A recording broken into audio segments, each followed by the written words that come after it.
Yeah, time allowed will be 78 seconds for the Young Rider team competition. 78 seconds, time allowed.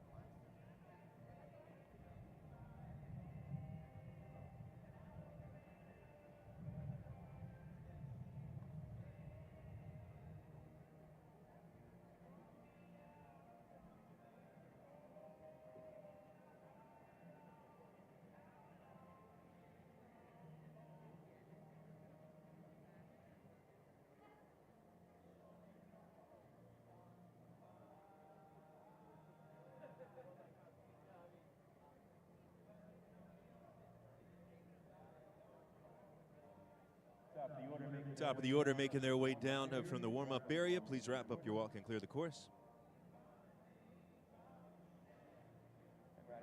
Young Rider team competition up next on our schedule here in the Turtle Creek Casino International Ring as we continue competition at the 2023 North American Youth Jumping Championships. Round one order from the draw. Top 6 teams will come back for round 2.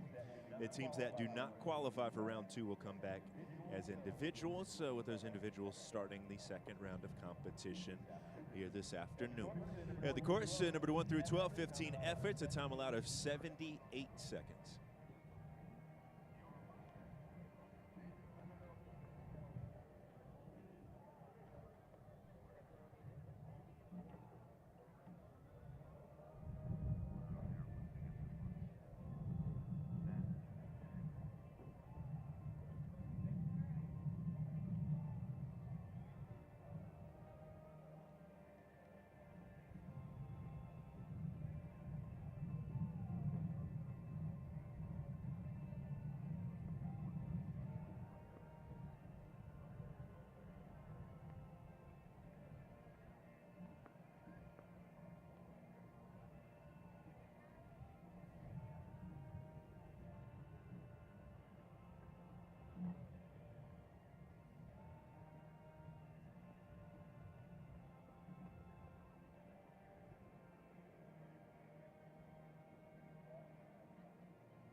Get underway here with the first round of team competition. The Young Riders category, this year's North American Youth Jumping Championships.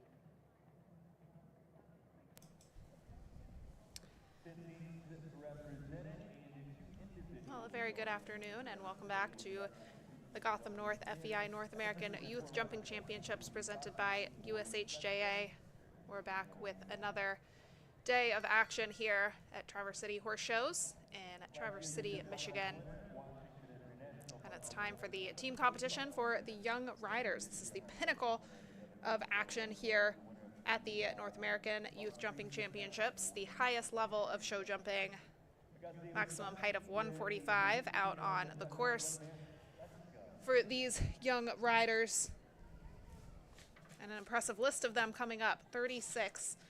Few of them competing as individuals, most of them vying for team honors though. This is the team final, so we're going to see quite a bit of exciting jumping. 2 rounds to be jumped here today, and Augusta Iwasaki is going to show us the way over the first round course set by USA's Nick Granite. He's been designing courses all week and providing just enough of a challenge for these young riders to really have to show that they earned their spot here. And now they're going to have to earn their medals as well. Augusta piloting Fresca, a rider for Zone 10, basing nowadays out of Ocala, Florida, but grew up avidly competing on the west coast of the United States. Carries forward 2.81 penalties. Those penalties calculated based off the time of the leader. So our winner yesterday, that was Olivia Williams. She's on a score of 0. And then all of those times put forth in that first individual qualifier, which was a false converted format, are all multiplied by a coefficient in order to arrive at that decimal point number of penalties. And of course, the lower the penalties, the better. And now we head back into the traditional format where one rail means one fault. And Augusta crosses the timers fault free. So a clear round there, 77.78 is the first reference time. So nothing to add there for Augusta, who competes for the Zone 10 team. And they're in very good position coming into this team competition, 6.55 faults in total. And with 4 riders competing, they will have a drop score.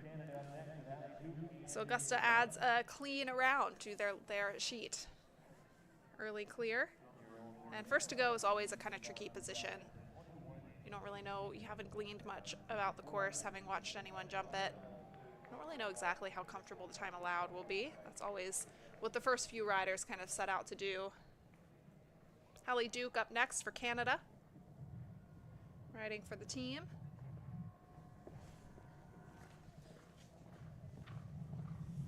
And 5.27 penalties for this rider. 11.24 is the score that Canada comes forward on. So pretty comfortable score there for them. They're sitting kind of right in the middle. Not too far off that lead. And with the fences set this big, anything could happen today. We saw quite a change up in the order in the junior category just before this. Ultimately, it was Zone 7 taking the gold medal, but they were in 3rd place coming into the team competition.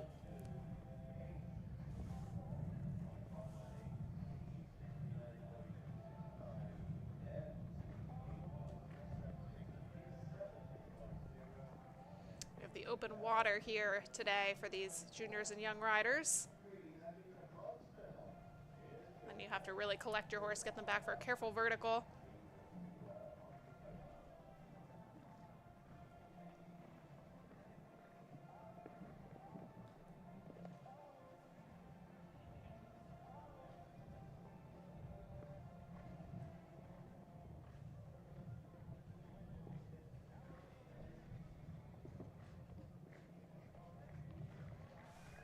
And Hallie is just going to tick over into time as well. So 2 for time, 1 for jumping, total of 6 to record. 4 at 4B, 2 on the clock. Their time there is 79.95. The score is 6 for Hallie Duke, Canada. Haley Royce up next for Zone 4. Haley Royce for Zone 4, first line rider.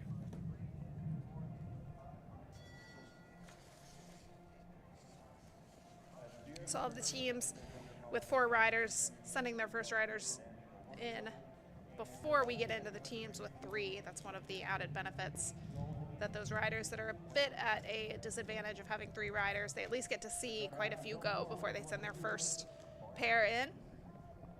But before we get to those teams, Zone 4 up next. Haley aboard Barney Blue, on a top competitor.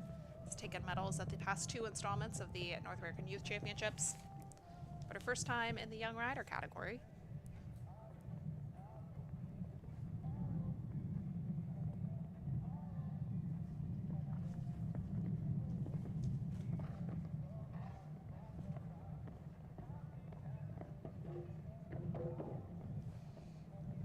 See that Eagle Oxer come down for Haley.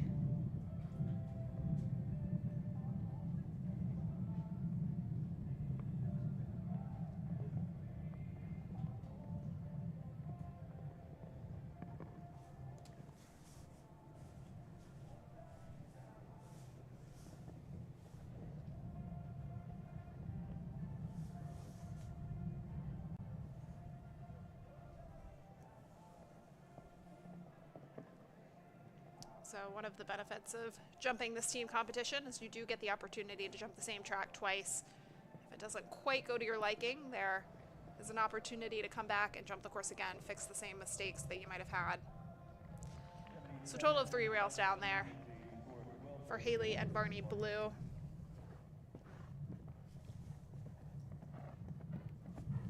So not quite the start she would have hoped for. But certainly will go out, discuss it with her trainer, her chef to keep, and hopefully make another plan for her next time around. That brings us on to Zone 7, looking to keep up the momentum as the junior team just took the gold medal recently, earlier this morning.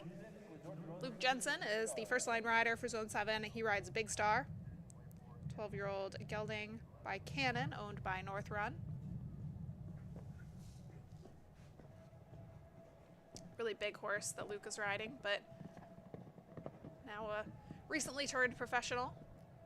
He knows exactly how to ride this horse around this course and not accumulate any time faults.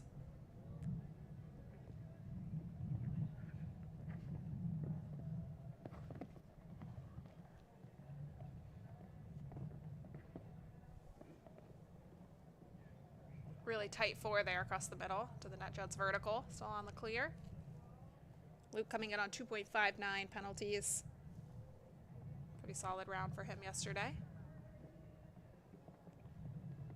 And those penalties separating them right now might seem like 2.59 is and which now turns to 6.59 with that rail down, or with the foot in the water rather. And while it may seem like that is a decent discrepancy when it comes to the rider on the 0 score, these scores can change so quickly now that 4 faults will be added per rail. So you're really still in the hunt with a score like that. 6.59 is not a bad score by any means. So pulls just 1 rail down. Adds 1 pull to his score. And the team scored 9.88. They're in a very good position there.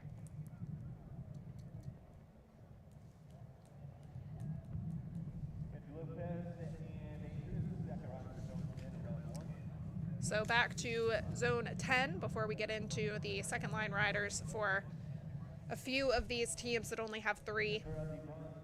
Andrew pilots Epsilon de Bernil, 9-year-old gelding by Ernest, and one that he's had the ride on for several years now. He's developed this horse since it was a bit younger, watched it grow into a true top competitor. Still not fully seasoned by any means, but they know each other very well. So I think together as a partnership, they are very seasoned, starting to jump bigger and bigger tracks.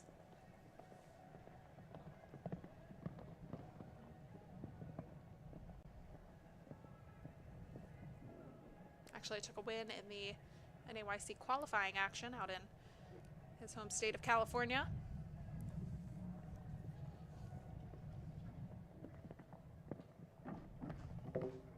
Just pulls the last vertical of that triple combination.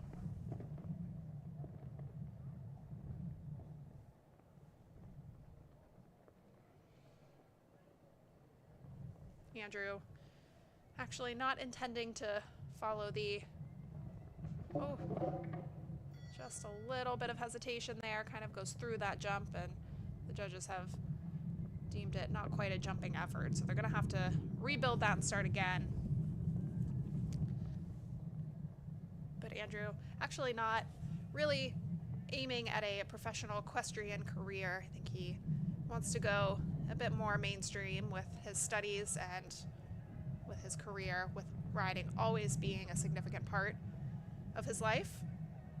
It's very noble that he has dedicated himself so much to this sport and will continue to do so alongside pursuing higher level education.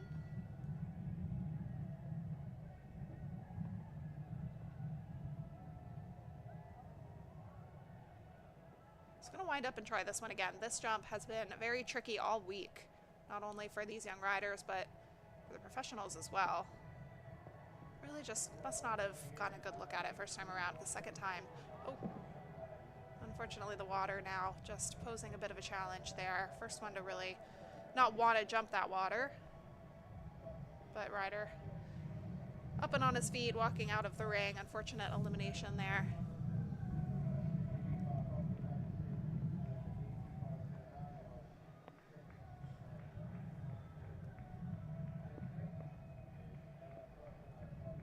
Water is an element that is rarely seen in show jumping. They bring it out for mainly Major Nations Cups, some 5- and 4-star Grand Prix.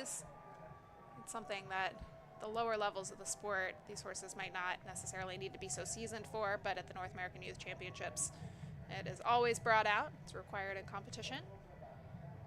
So horse and rider just walking out together. Not the way that Andrew wanted his NAYC experience to go.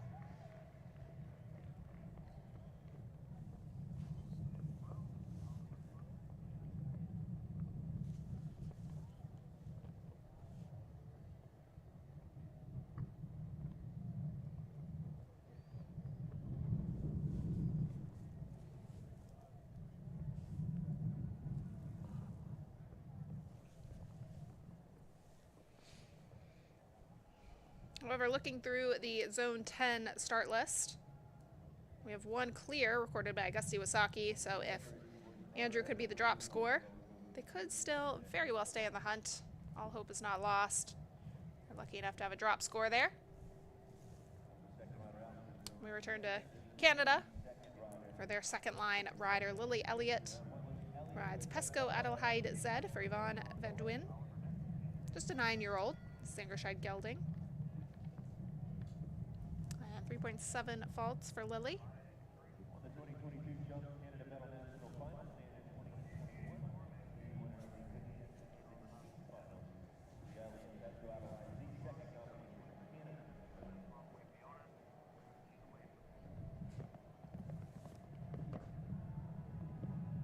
Big effort over the triple bar. Almost gets a little shook loose, but recovers well.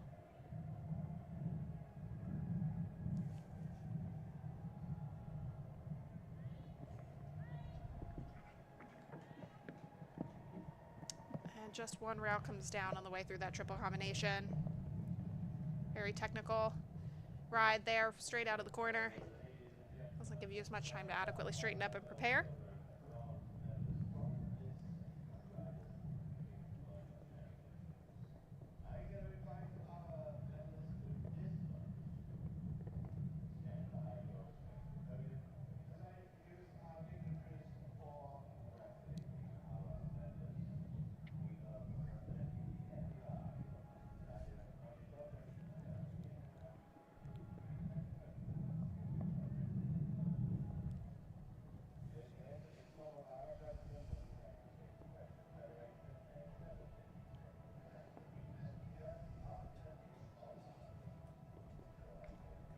Fault free down that last line.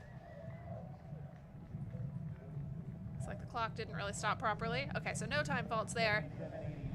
Just 2 jumping, 2 rails down, so 8 total for Lily.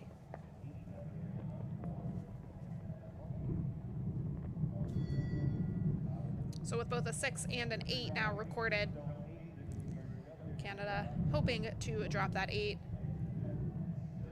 Time will tell as we make it through the starting order. Oliver Close up next with jumping Jack ZF. Rider for Zone 8, first line rider. They're sitting on a slightly higher score. Oliver returning with the lowest of their team scores, 6.31 penalties aboard the 11-year-old gelding by Cannon.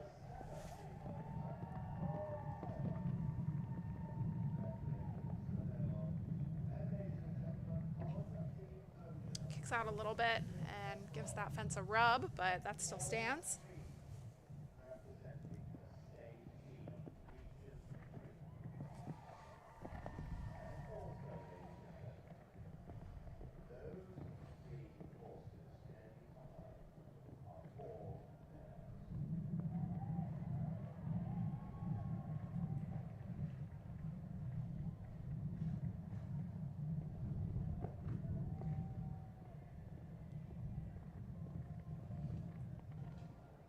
Like a bit of a splash there in the water and the flag goes up.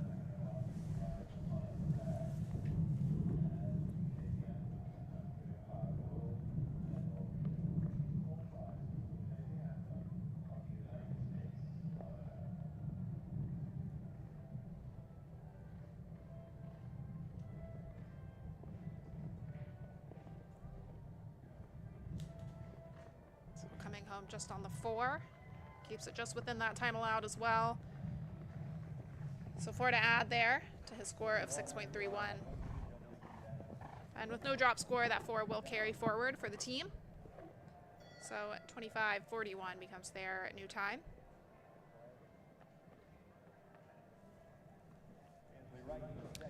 Bell sounds for Zone 4's Ainsley Wright and Diamanto JTZ. 11-year-old gelding by Diamante Semeli, out of a Quidam de Revel mare.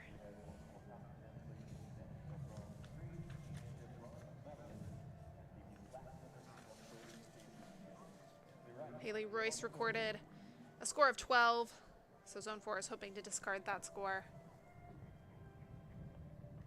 It's up to Ainsley Wright, Fiona Sutton, and Caroline Mawhinney.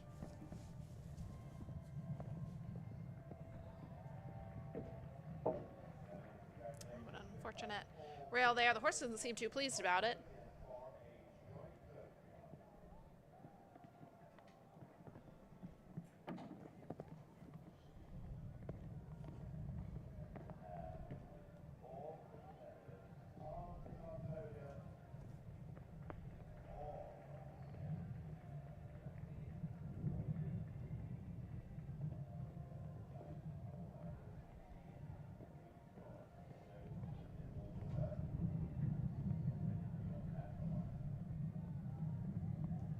Little tight there to that vertical after the water, but gets away with it.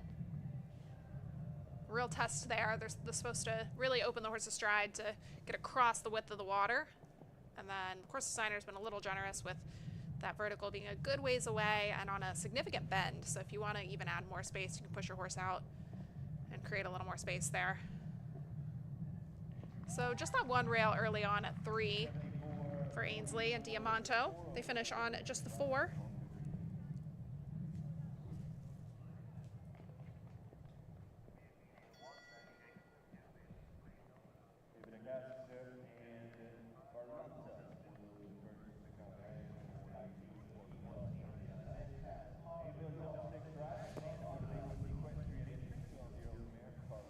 Ava DeCaster up next for Zone 6, first rider for them. She pilots Carlotta for Bay Winds Equestrian. 12-year-old mare by Claramo. 5.07 penalties for this pair. And on a combined team for Zones 1 and 6. So 2 teams that didn't bring quite enough riders to field their own team. So combining a team there. It's a strong team as well. They still have Eva Fisherman and Ellie Ferrigno. But all their scores will count towards the team scores with no luxury of a drop score.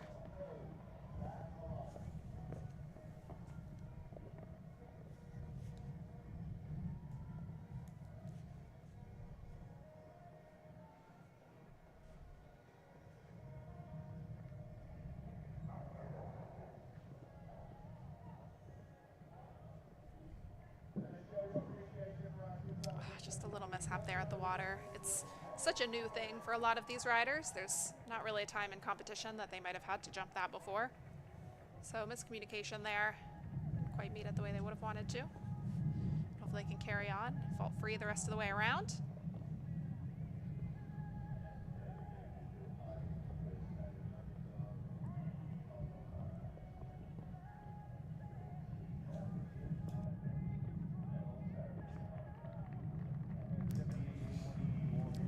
Just ticks over that time allowed of 78 seconds, so 5 in total there for Ava DeCaster and Carlotta. So just about doubles her score. 10.07 is the cumulative score for her. And because that score will count, the team is up to 19.92.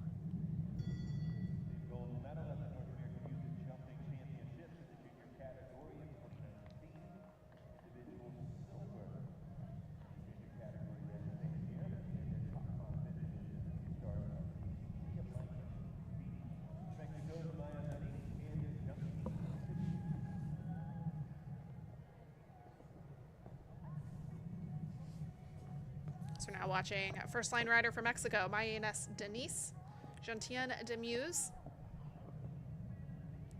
The ride for Corinne Chambon and Emmanuel Denise. And this rider is in very good standing from yesterday. She took a top placing in the speed. 1.41 penalties. Mexico looking quite good overall. All of their riders finishing in the top of the order. So 5.12 penalties for the team so far. Really comfortable place to be.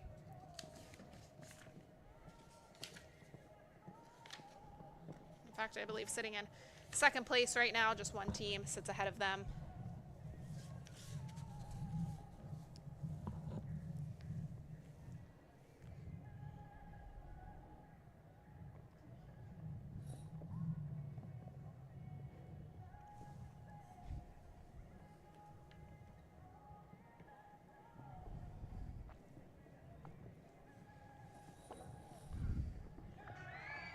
And a clear it is, a fast clear as well there for Maya Inez Denise and Gentian Demuse. So keeps her score very low, 1.41, and contributes a clear, very needed clear for the Mexican cohort. All 3 scores will count, all 6 scores rather, they will jump a second time.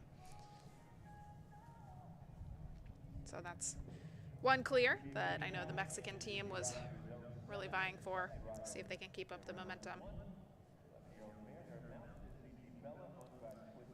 Sophia Cady up next.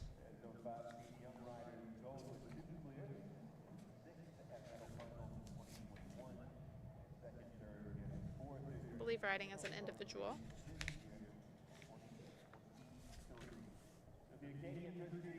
Actually, second line rider for Zone 7. So following up Luke Jensen's effort of just one rail down on course, Sophia had a really good round with ZG Bella yesterday. 1.83 is her score, and 9.88 is the team score.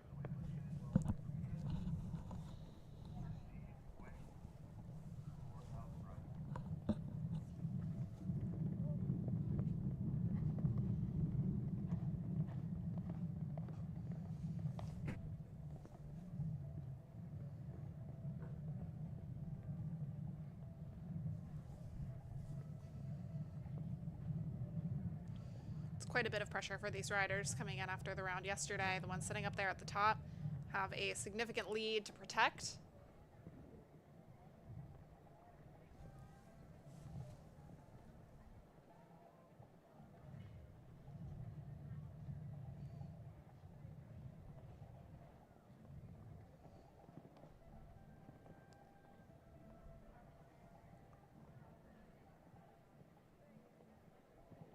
Meets that double just a little awkwardly and unfortunately pays the price of both elements. Kind of a interesting rollback turn there. They have to roll back into the rail. And we saw the juniors have a little bit of trouble with that line as well. Either meeting it a little too short, a little too long. So a score of 8 there.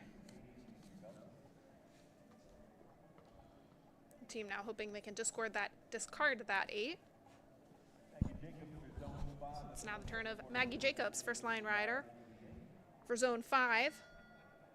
She rides Clyde VA for Pony Up Sport Horses. 14-year-old Holsteiner Stallion by Caratino.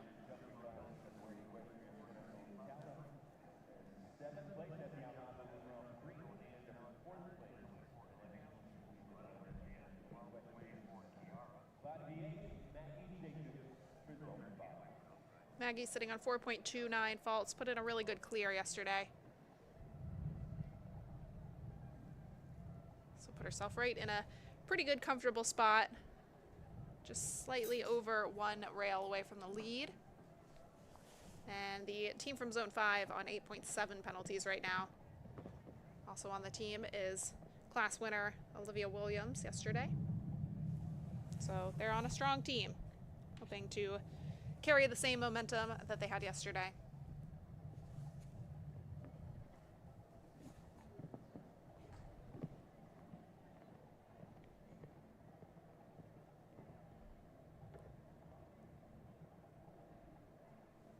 Has to whoa for that 6. It's a horse with a really big stride.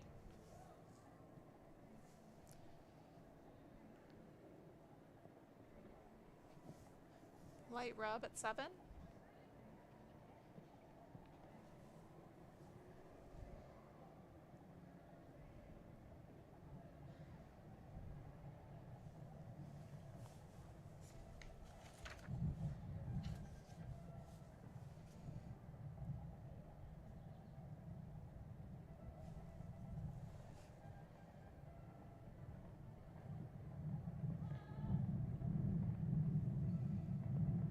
helping her horse fit the strides down there, but it's a clear round and within the time allowed, 76.79. So Maggie Jacobs gets the clear she needed for her team, and it's a 3-rider team, so those clears are that much more valuable. Keeps the score at 8.70, sitting in 3rd place at this point.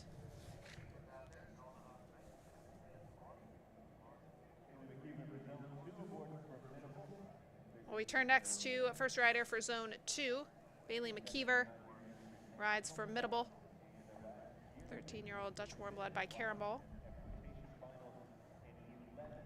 2.24 is the score that she carries forward, and her team, another 3-rider team, is on a 10.81 score.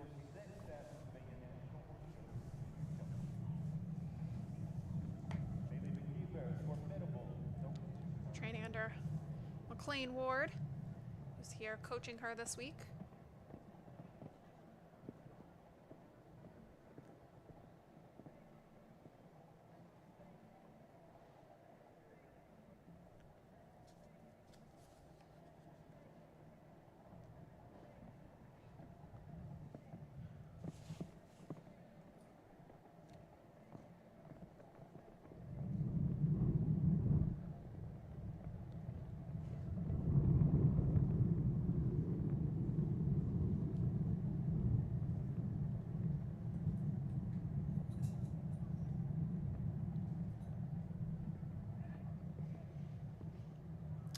Just had a fault at the water. Yep, the flag goes up, so 4 faults at the water. Unfortunately, just met that a little on the quieter side. Didn't quite have the width to get across it.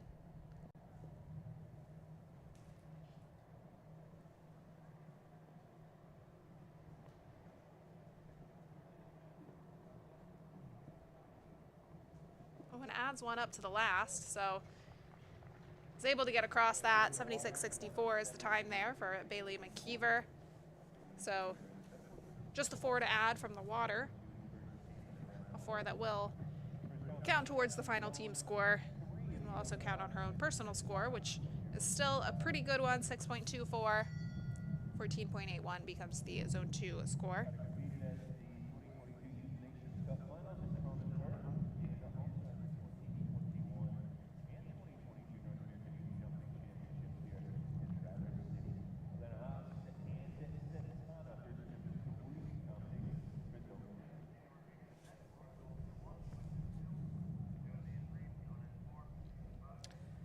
Elena Haas took a top finish in yesterday's speed. She returns on 0.51 penalties with Santana. 12-year-old Oldenburg mare by Centadel. Top partner for her. She has brought this horse to young riders 2 consecutive years. Just a little bit of a stumble there at the triple bar. Continuing on with only 1 stirrup, it looks like. So probably trying to get that back before she navigates this triple combination and taking on the triple without the stirrup. True test of rider strength. Training under Andrew Wells. Originally from the West Coast, though, so unfortunately now up to 8 faults.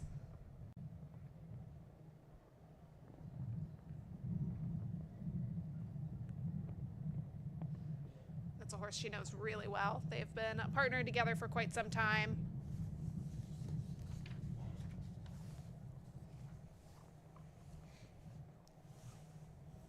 Riding now for Zone 3. Zone 3 prior to Elena's round was sitting on 4.45, which I believe was the leading score. And another rail down for her. So it just shows how quickly things can change here. Lost her stirrup over the triple bar, and things just slightly started unraveling a bit. So 20 to add there to a score of only 0.51, and 20 that will carry forward for the team because there is no drop score for Zone 3.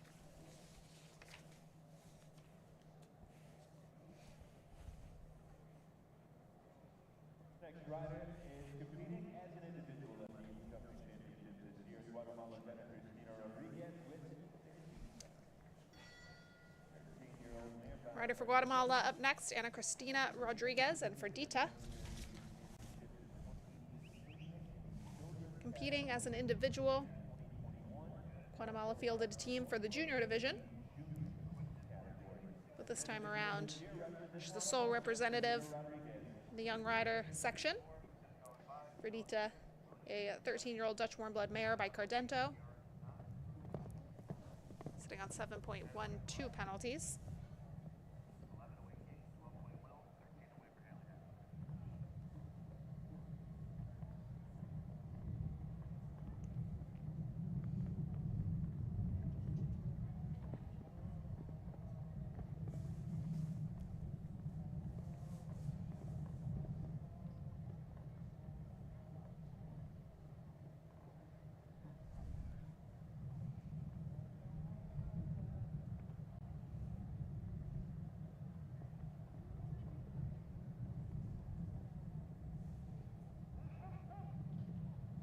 Some vocal encouragement from the sidelines there, but she gets across that water. Oh, but unfortunately the rail after the water is the one that does come down. We saw that come down quite a bit in round 2 of the children's, or the junior competition rather. In round 1, the horses stayed very careful. If it even came down at all, it might have been once or twice.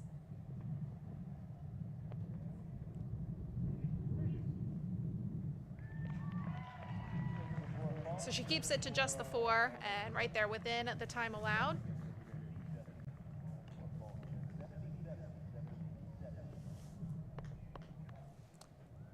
So the overall goal out here, keeping the faults to a minimum.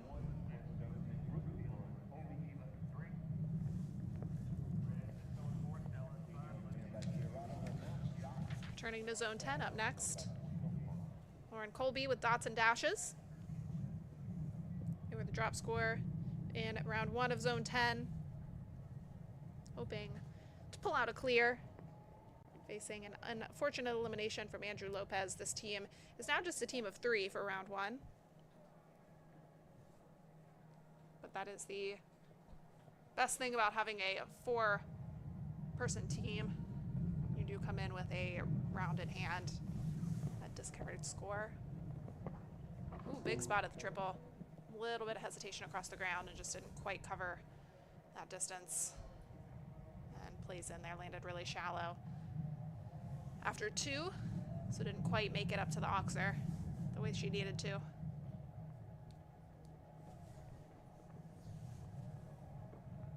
So circling up to try that again. Not really the way that zone 10 would have liked their first round to go. Up and over with no problem the second time around. It's also never comforting to have an experience like that early on in a tricky course like this. Hopefully they can maintain their confidence.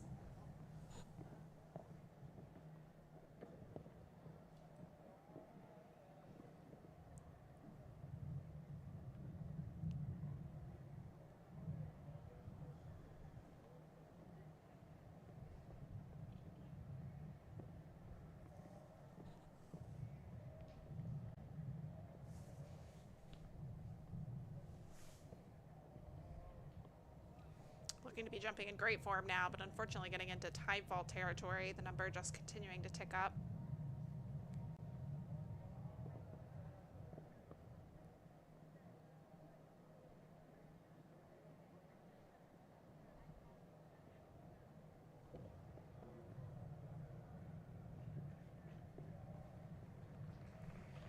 So that number grows a good bit. 38 is the score added there for Lauren Colby. And unfortunately with that elimination from Andrew Lopez, that 38 will carry forward. So pushes zone 10 somewhat out of contention at this point.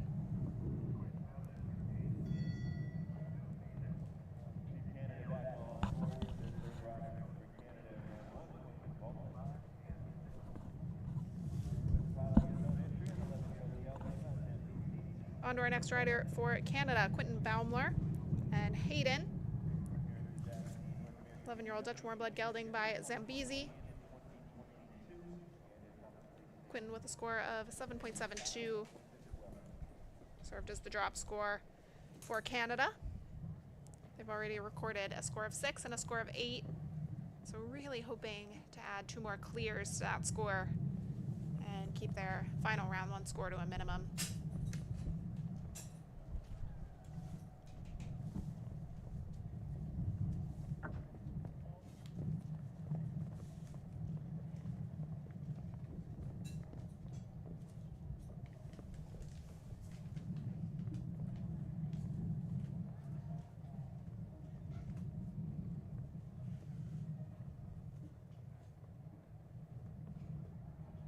Seems to be jumping quite confidently. So riding well for himself, and there goes a foot in the water. We see a little splash and the flag comes up.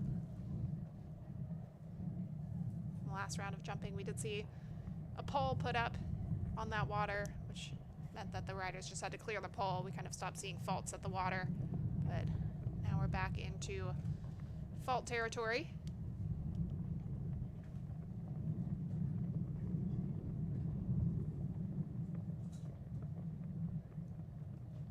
So clear over all the fences there, but just the 4 for the foot in the water for Quinton.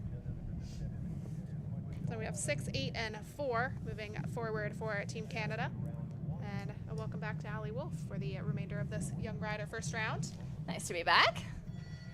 Saw your rider put in a beautiful clear for her team. Yes, that was very exciting. You know, we are all too familiar with second rounds.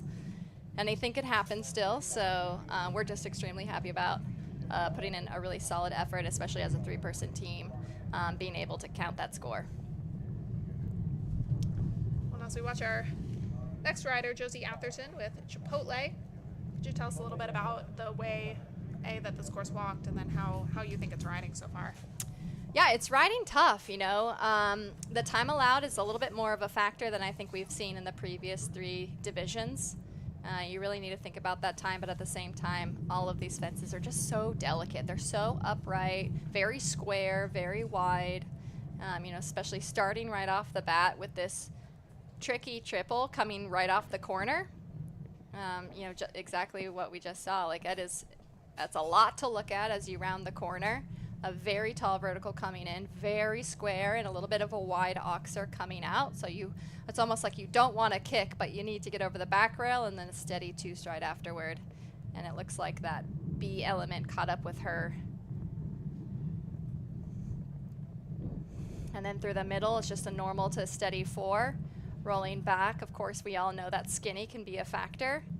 And it's you know, an odd bit of a right bend, not like we've seen before where they approach the water coming off that left lead to the skinny. So this time it's the right lead. The water has definitely caught a few. I think it is because it's a right to right to right turn. It's a little bit difficult. And then again, that vertical after the water always is going to play a little bit of a factor. And that last line coming home is very steady, 1 to a 5. See Josie Atherton coming home with Chipotle. A little bit of trouble there in the triple combination. Ran into time as well. Total of 9 there. Another 3-person team. So these scores are very valuable, holding quite a bit of weight there. And so far the clear rounds are somewhat few and far between. I believe we've seen 3 at this point. Yeah, it's definitely a demanding track. You know, it's a lot of jumping, a lot of big jumping now. Again, this division is coming off a speed class from yesterday, so a lot of horses going very fast over a little bit of a smaller, nicer track yesterday. You know, so jumping right into this could throw them for a little bit of a curveball. These are big fences. Same thing. B is just really causing an issue. It's so upright on the front pole that it is just very hard to get up and across at the same time. Currently watching 3rd line rider for Zone 4, Fiona Sutton with Cooper Zed. And Zone 4, so far a 12 and a 4. It's getting a little bit deep to that one as well. Just looks like she's maybe struggling a little bit to get the horse in front of her leg. But she's definitely still fighting.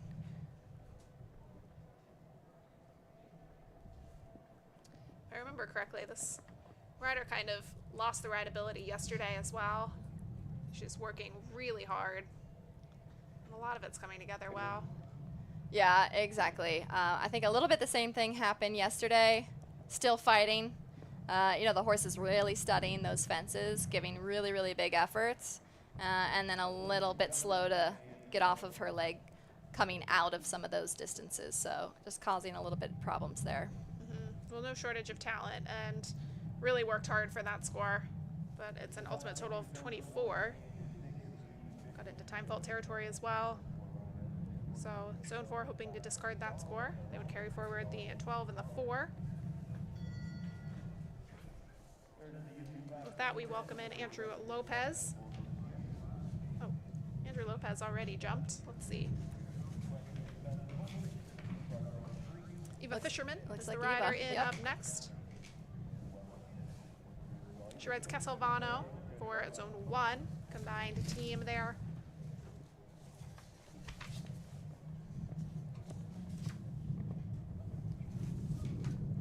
Zone 1 and 6 is the combined team.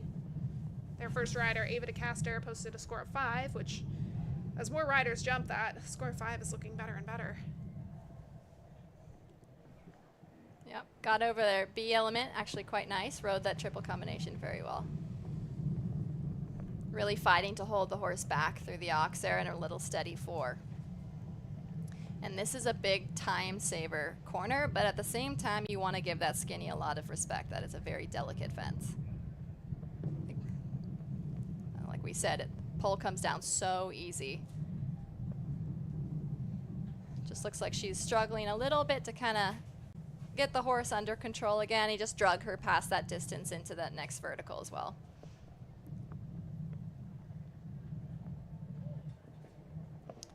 And same thing there. She's just really trying very hard to hold him off the distance.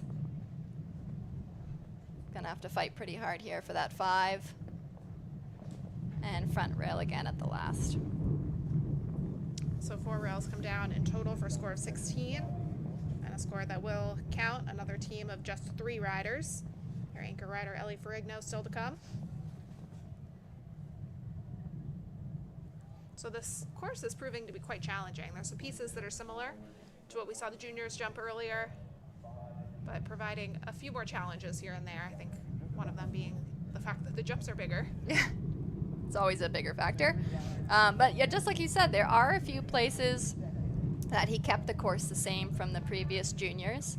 You know, I think he introduced a new triple combination, which, as we've been noticing, has been causing a lot of issue. I think it's also the placement coming off a really short corner right in the beginning of the course. That asks a lot of the horse. Super careful, but it asks them to kind of come off the front rail, but also to stretch across that back rail. So that's really kind of their first big test. And then I think the rest of the course just keeps you rolling. So again, if you maybe mess up on one element of the later part of that course, it's going to cause you issues into the next section of the course. So that brings us back to a team from Mexico. Francisco Pascual Vega up next aboard Dominant 2000Z, 13-year-old Zangerscheid Stallion by Diamante Semeli. Here's forward 2.39 penalties for himself, and the team from Mexico looking in good shape. They have 1 clear round so far from this team competition, and they're sitting on 5.12 penalties in total. Yeah, exactly. Another 3-person team looking extremely strong. Again, you know, they don't have the benefit of dropping that score in case someone doesn't maybe have the best day. But, you know, sometimes you don't even need that score. Well, and hopefully they can lean on a little bit of experience here. The youngest horse having already gone and ridden to a clear. This one's 13, and then our anchor rider from Mexico is on a 17-year-old horse. So might have the expertise needed there. However, they do have to come back and jump all over again. So it's all about maintaining the consistency over the 2 rounds. Yeah, exactly. And in this competition, this type of format, consistency is key. Again, really fighting to hold the horse back. Really cautious of that front end. Time might be okay. Quite a bit of cheering there from the Mexican squad up on the hill. They get their second clear round, so cheering is awarded where it's due. They're very excited about that. That was great riding. That was really, really nice. He knows his partnership. You know, he was just under the time, so he knew exactly where he was. It really helped the horse keep its balance at the end. Stella Wasserman next to go, riding for Zone 7. Shouldn't quite have her best day yesterday with Eldorado WPZ, but looking to redeem herself. In the name of the team effort here today, already a 4 and an 8 recorded for Zone 7. So hoping that Stella and their final rider, Hallie Grimes, can pull out clears.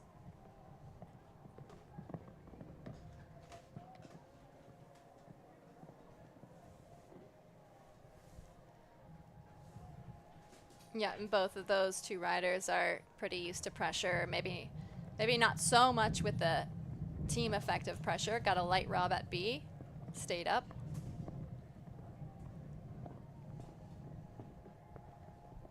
Very, very light rub at the front rail of the Yoxer.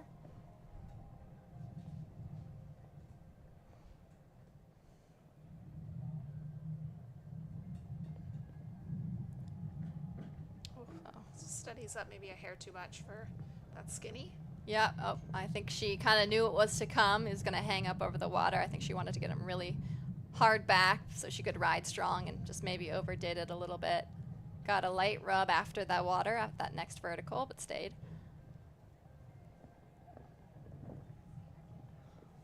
Really gave a great effort over that red oxer. Again, they've shortened up that double so that it's just one stride now, so the distance should theoretically change up a little bit, but they haven't been meeting that perfectly again. Yeah, and it's so interesting, and I wonder, you know, if that was something that Nick did on purpose or not, or if that was just the way that they're all kind of approaching it. It just seems as though if you go to kind of jump it in two parts, set yourself too much for that one stride, then it's just gonna show up as a really, really deep distance. It almost seems like you have to keep continuing to that oxer, but it is very interesting. And they did change the angle of it as well. In the last class, it was more on the railing, and then now they changed the angle of it to make it a little bit more of a severe bend approaching the one stride. So it's funny how it is. They change up a few things, it still rides the same. No, that's quite interesting. Well, not really how Stella wanted her day to continue here, but still will have a chance to come back and redeem herself. And now we turn to the overnight leader. Olivia Williams steps in on a 0 score. And her team is looking quite good thanks to Maggie Jacobs. Posted a clear round, keeping the team on 8.7 penalties. So they're right up there in contention for the top, still in this early stage.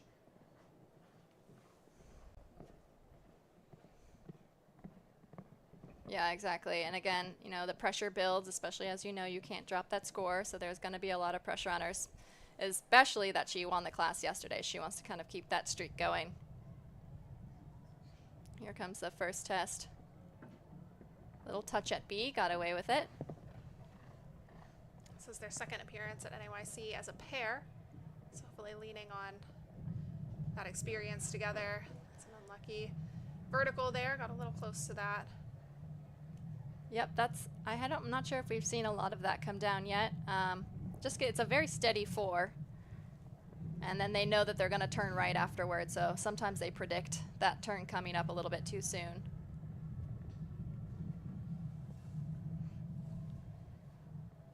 You can see her having to fight to get the horse back a little bit after the water. Keeps continuing to that red oxer. And she'll need to keep continuing here a little bit as well. That was a great distance in. Very short 5 up into the corner. So just the 4 to add, that'll put her still on a pretty competitive score for the personal competition. And just 1 to add as well for the team. That will carry forward, and Alex Alston is going to be the anchor rider there for that team. 12.7 becomes their team score.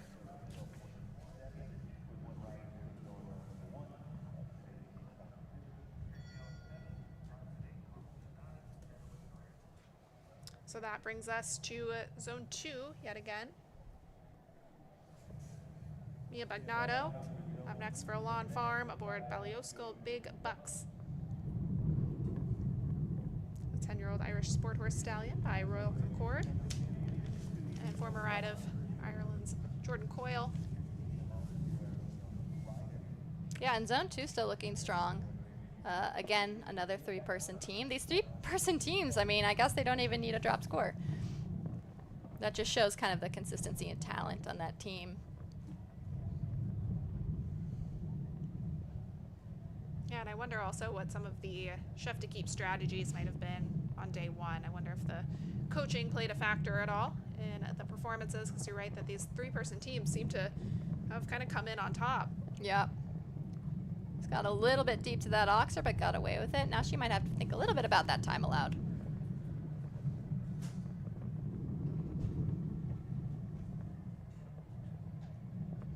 Pretty quick back to 7.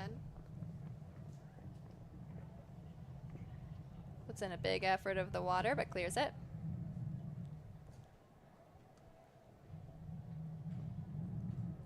Now she's making up a little bit of time here.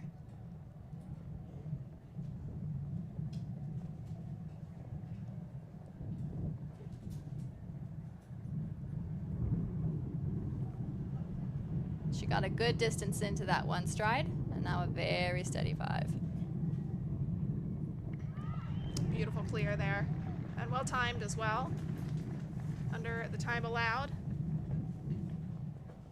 It was So I a think very, very nice ride. That's exactly what that Zone 2 team needed. Sitting in a very good position, 14.81.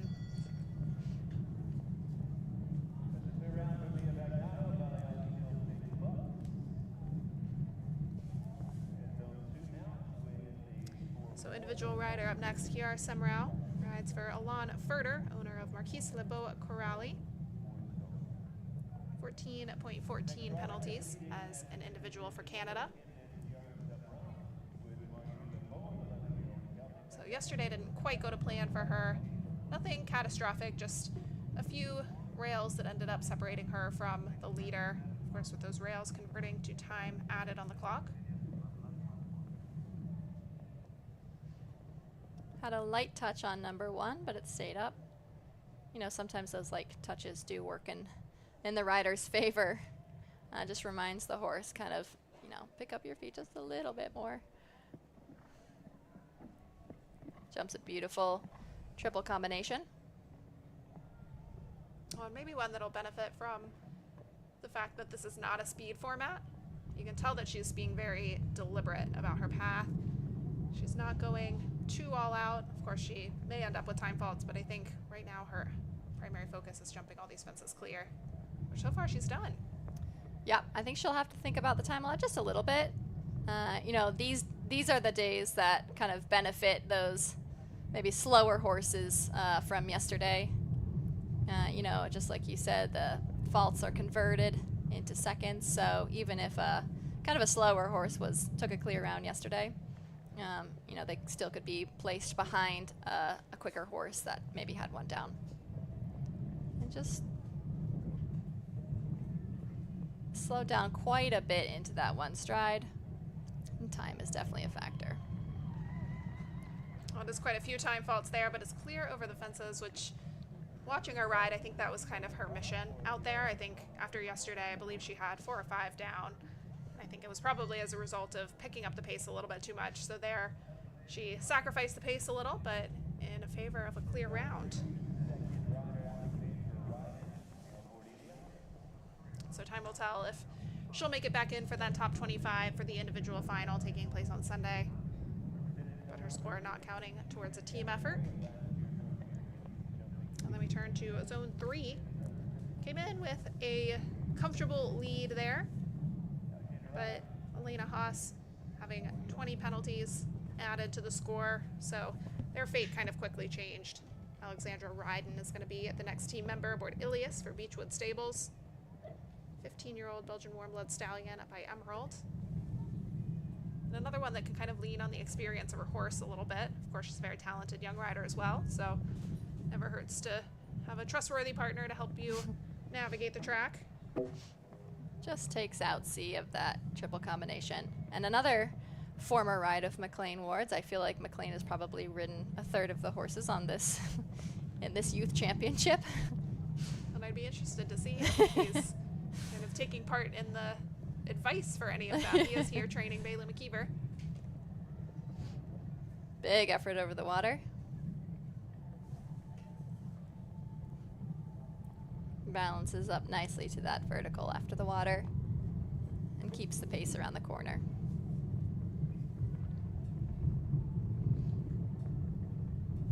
Gets away with a light rub on that pinstripe oxer. You know, it's a hard rail to see for the horses.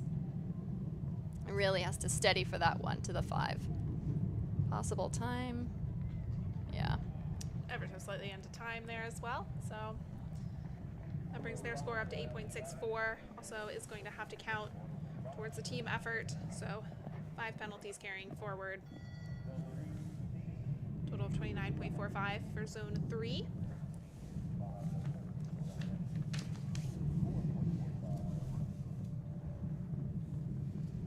So final line riders coming up next.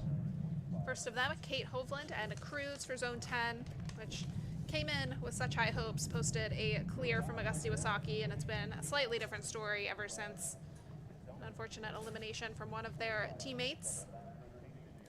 So they now sit on a much higher score. But Kate, very competitive yesterday. She rode to a 3rd place finish in the first individual qualifier with Cruz. So hoping to continue. Their score is .47, very competitive. Yeah, exactly. And at that point, you know, being, you know, walking in as her, you can't get deterred by some of those other scores. You have to stay your course. You have to stay focused and put in the round that, the best round that you can. And so far, she's putting in a very nice round, very active, encouraging the horse through that triple combination. Little peek down at the water there at a foot. Little gallop to the next vertical. Needs to pull it together a little bit now.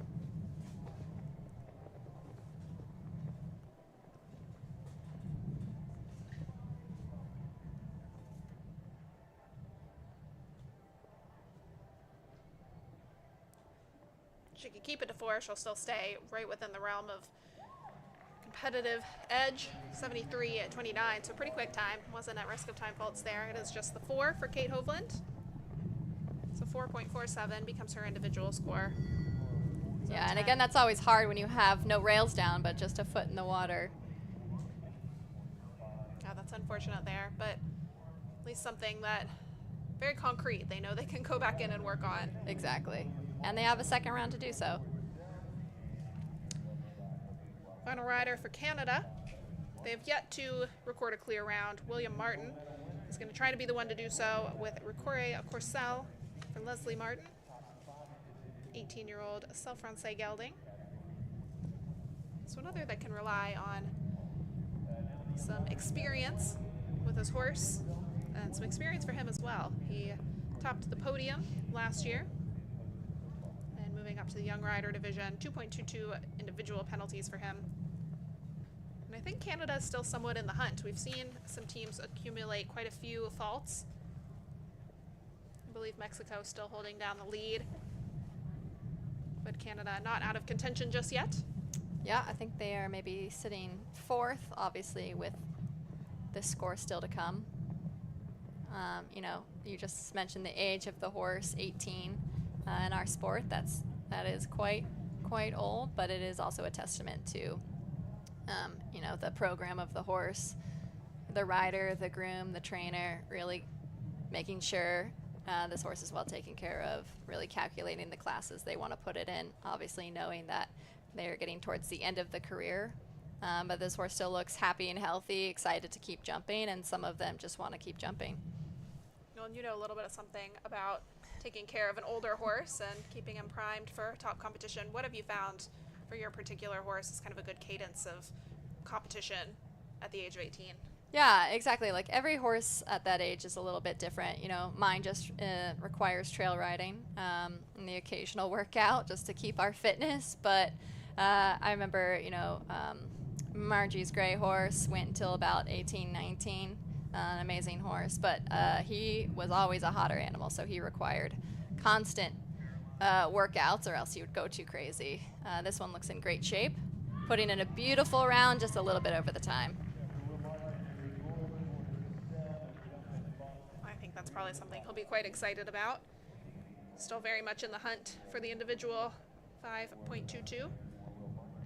And that allows Canada to drop the score of 8. So 24-24 becomes their total for round 1. And I think even though only 2 teams have finished all of their line riders, that's probably going to end up looking pretty good as round 1 comes to a close. Yeah, exactly. You know, maybe a little bit far out from that first team with the total of 5.12 so far, but definitely in the hunt. And again, don't forget we have that second round. Anything can happen, especially with those teams of 3. What next for another team of 3? Zone 8, Haley Lehack comes forth. La Luciole is her ride. 12-year-old Saint Francais mare.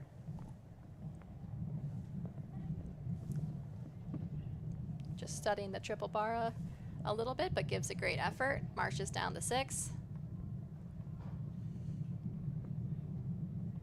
You know, you want to carry enough pace through that corner. And this has a slight miscommunication at a element of that triple combination, and then they separate ways.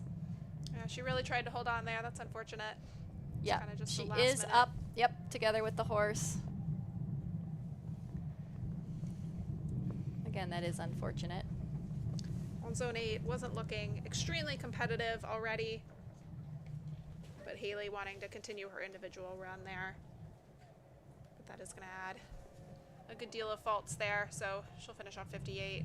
92.41 becomes the team score.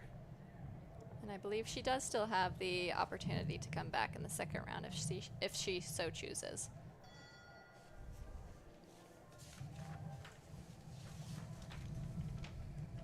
Bell sounds for Caroline Mawhinney.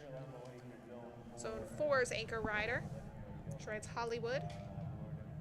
11-year-old Dutch warm blood gelding by My Lord Carthago. And she carries 5.75 penalties, which was a bit of a surprising round for her yesterday. She did have several rails down. Yeah, and I think, if I'm not mistaken, this is a little bit of a newer partnership for her. You know, she has had a great partnership with her smaller mare. She's done a lot of amazing things, won a lot of classes with that one, so she's just kind of entering a new partnership with some newer horses. Well, some of it's gone quite well. She has a horse for the 5-star level right now, and she was in the gold medal winning position for Team Eye Candy, the first leg of the Major League Show Jumping Tour, jumped double clear in that 5-star class. So you would think, in terms of pressure, maybe this might be a little lower, but it also is probably something she's aimed at for most of her riding career. Exactly. Being on some of those major league teams does give you the advantage of dealing with a little bit of that team pressure, possibly with a different horse. So that's always a different feeling. But at least she kind of comes in knowing what to expect, knowing the pressure is placed on her, especially as an anchor rider. And she does have a foot in the water. Her toughness really showed coming to that water. She could feel the horse hesitating a little bit. And then being able to pull it together right after that, you know, having to ride so hard and then pull it together to finish off with just the foot in the water. Overall, a really good round there for Caroline. Zone 4, maybe not their day. They finish on 33.98 for round 1. But like we've said, I mean, so many teams of 3 here, and kind of sparse with the clear rounds. So 33.98 may very well not be out of the hunt. Time will tell as we get underway with round 2. You know, it is interesting. The water is posing a little bit more of an issue than we did see in the juniors. You know, whether it stayed the same spot. So whether it's the approach off the right lead in this class versus the left lead from the juniors, I'm not sure. Ellie Ferrigno, anchor rider for zones 1 and 6. Ida Tori van der Richter is her ride. 15-year-old Belgian warm blood gelding by Winning Mood. And the whole team for zones 1 and 6, they all came in with not necessarily high scores, but not the most competitive of the bunch. So their score was 15.92 coming in. All of their scores will carry forward, and they've yet to see a clear. So Ellie trying to bring that home for them. Yeah, she is definitely a fighter going around the course. You know, this doesn't look like the easiest horse. Looks quite strong, hot and strong. But she has been partnering with, did we see some water? Nope.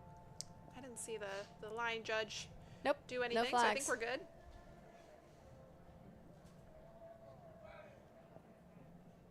She's really fighting for this.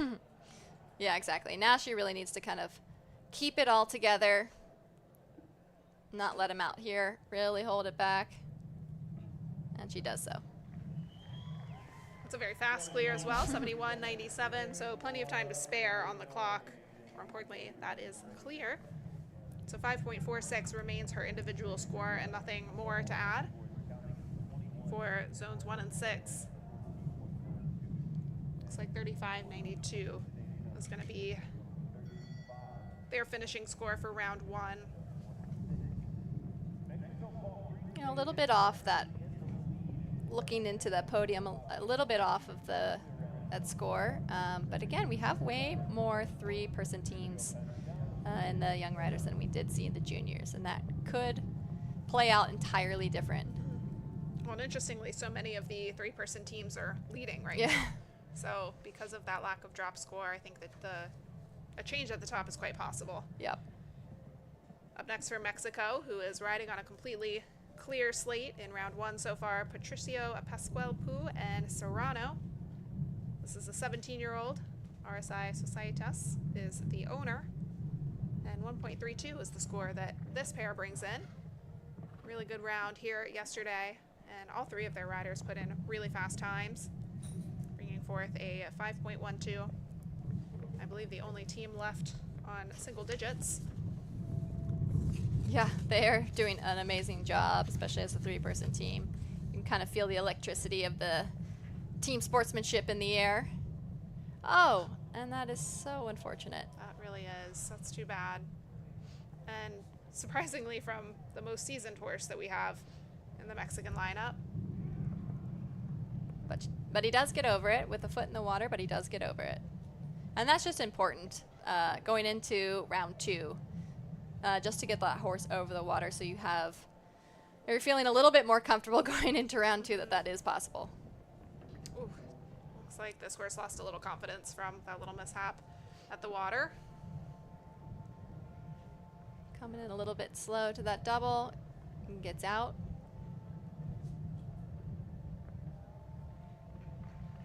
Well, like we keep saying, anything can change. The drop of a hat was looking like such a nice clear up until about the halfway point at the open water. And adds 28 to that team score. So from 1st into 6th place. Yeah, in a minute and 20 seconds, a lot can really happen.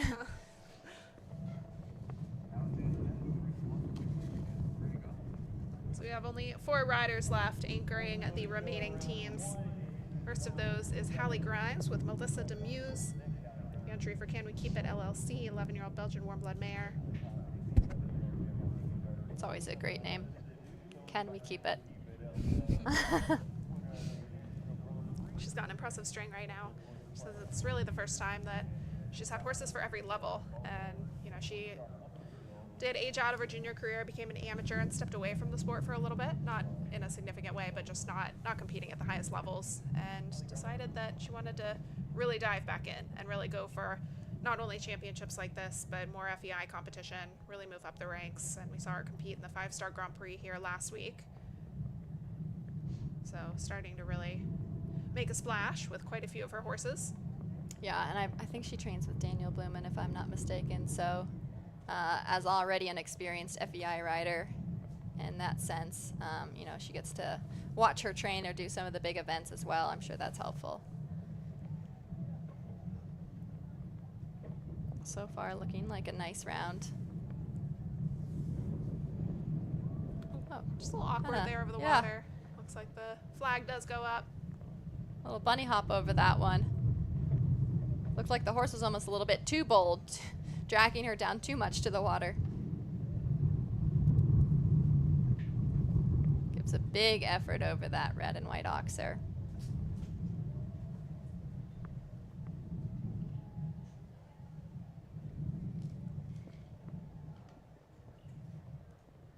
So really just the water posing a bit of an issue there.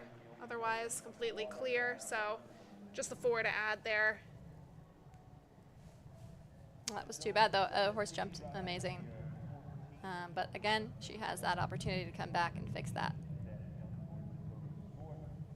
So 25.88 becomes the final score for zone 7. Alex Alston returning next for zone 5. This is also a team that's looking really good, but just a 3-person team. So like we've seen before, we're not really sure where they will stand at the tail end of this round. Yeah, so again, anchor rider. I think at this point he probably knows that zone is leading. Added pressure.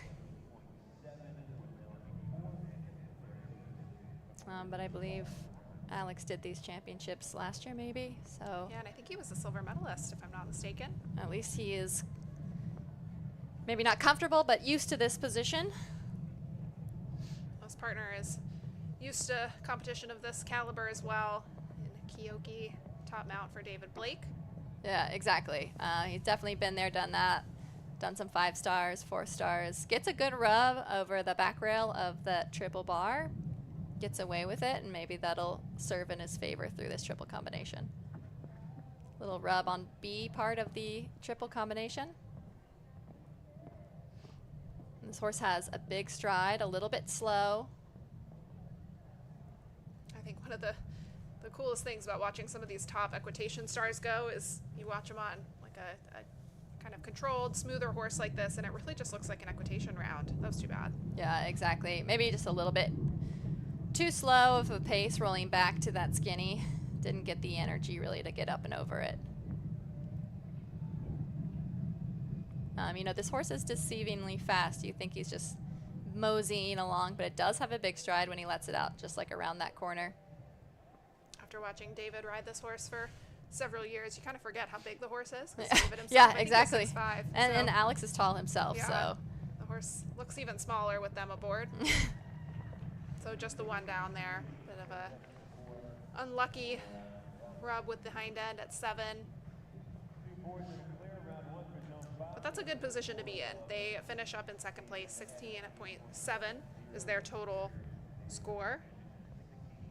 And I would say all of their riders are in a pretty good position heading into the individual final as well. Of course, they still have another round to jump, Yeah. so things could change, but everyone's still on single digits. Yep, that's a comfortable position to be in.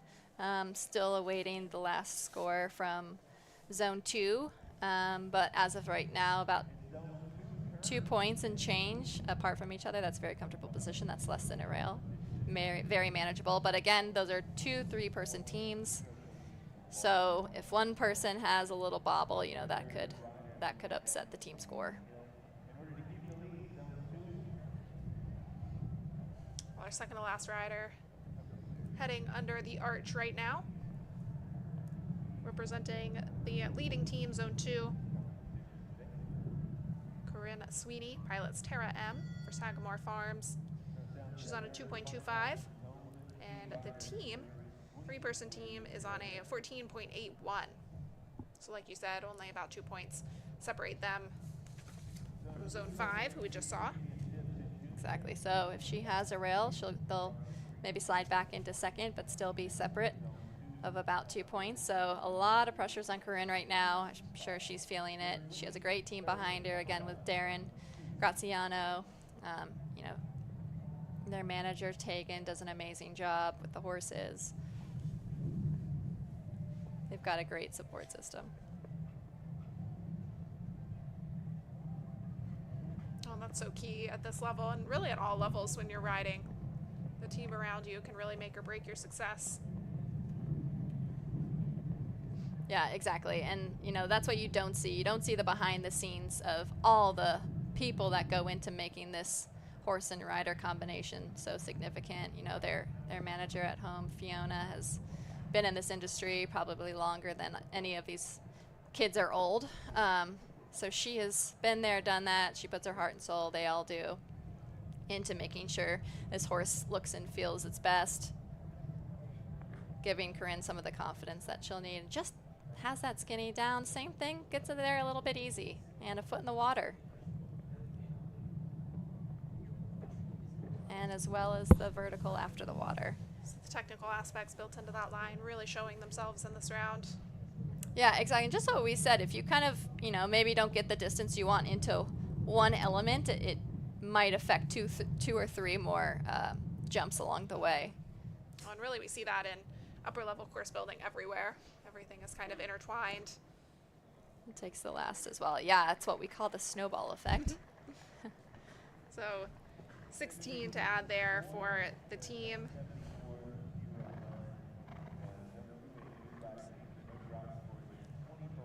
So they slide into 5th place. Bit of a change up now. Yeah. And that leaves us with just one rider left in this first round of competition. Virginia Bonney pilots FEI. They were also among the top placers. I believe they were second in the individual qualifier yesterday. Virginia riding for Nina Bonney on the 14-year-old Dutch warm blood mare. Very seasoned partnership together. Yeah, another three-person team. They're not entirely out of it. I think they're sitting maybe 4th right now, but again, the score does count.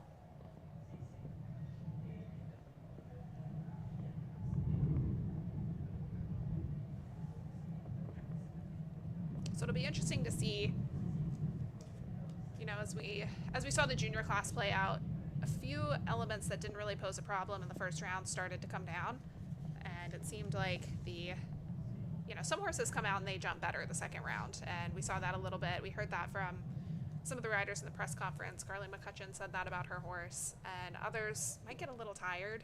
You know, this is a lot of jumping, not only 2 days in a row, but 2 rounds back to back of big jumps, big technical track. So we'll see what the overall theme is for this class and this particular course. Yeah, exactly. And I think if you go into the second round thinking you know what to expect, that's where it's going to trip you up. It's going to ride completely different. The horse already knows the fences. It's seen the fences. It might be a little bit more bold in taking you to them. So your distances just might be off by a few inches, and that at this highest level of jumping, that's going to really affect whether you have a rail or not. A beautiful clear there for Virginia, and I believe that puts her in the lead individually. But again, one more round of jumping, so we'll see how that holds up. 29.45. So still very much in the hunt. They're in 4th place. So as we've seen, a 4th place finish could certainly move up into contention for a medal, especially considering there is another entire round of jumping, a few teams of 3. So I believe that puts Zone 5 in the lead at the conclusion of round 1 of jumping. Canada holding down the 2nd position, but with Zone 7 very close behind them. Actually, all of from 2nd all the way through 4th, they are, and even 5th, they're all very close to one another. Yeah, So it is anyone's game, and of course, you know, Zone 5 having the 3-person team, one score could also change that factor. You know, they are 7 faults and change away from Canada, who does have the ability to drop that score. Yeah, that's an advantage that a couple of these teams might have, but the leading teams at this point do not. So we'll see. Time will tell if they can hold on to their leads. I think we have a bit of weather rolling in. It might be raining for the first part of this second round, but we'll see exactly how that shakes out. That would just be another challenge that some of these riders have to face. Yeah, exactly. Might add a whole new factor. So we'll let the ring crew do their thing, sprucing up the footing, and we will be back in roughly 20 minutes for the start of that second round to see who will win the medals in this young rider team final.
U.S. Equestrian. Thousands of equestrians have united to watch, to learn, to experience, to compete. In the pursuit of fairness, safety, welfare, and joy. From the grassroots to the Olympic Games. Each with personal goals, but all united together for the joy of horse sports. Ride United. Ride with US Equestrian. Normal. Nice. You can roll with that. Or you can roll the dice. Be the brave and boldly go a different way. A different wave. It's the risk taken by the gamers, chasing the glimmers. We're the risk takers, the loud laughers, the grand Traverse Bay late night swimmers. It's about the destination. It's about the way. And at Turtle Creek Casino in Traverse City, life is a game, and this is how we play.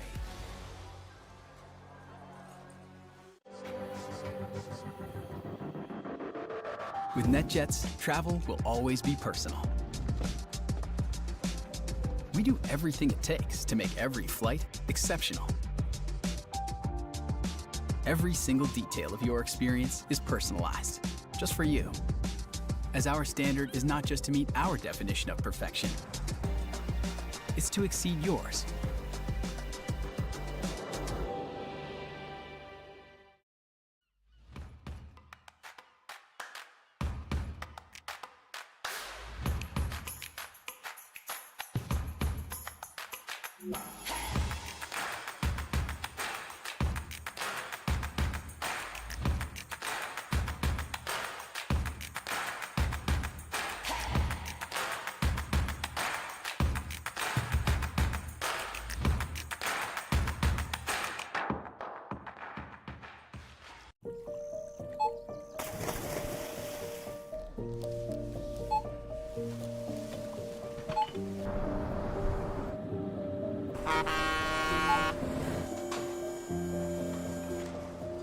Whenever you shop Meijer, you shop for more than yourself.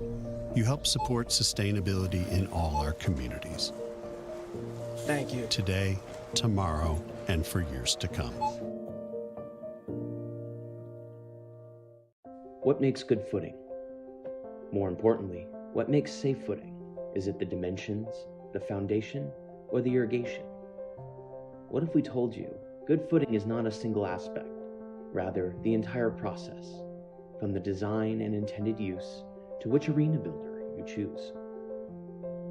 With GGT footing, it's not just the most trusted arena additive in the world, but the experience and knowledge to ensure your footing is safe.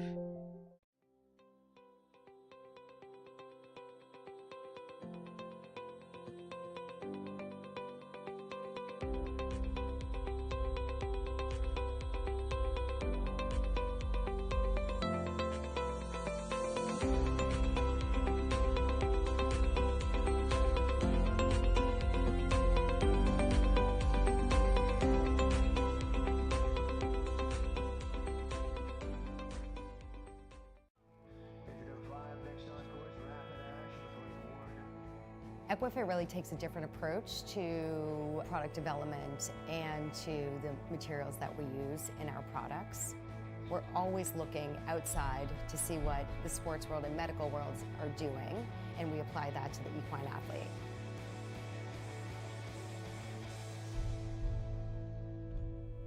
We love horses, so that's just what really fuels us to do what we do.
We fly horses anywhere around the world, whether it is a hobby horse or it's an Olympic champion.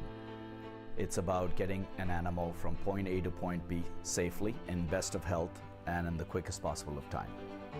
We understand the business better than anybody else. We do not leave any stone unturned, and we are staffed by horse people from every layer of the company. We give horses wings around the world, across the globe, or across the street.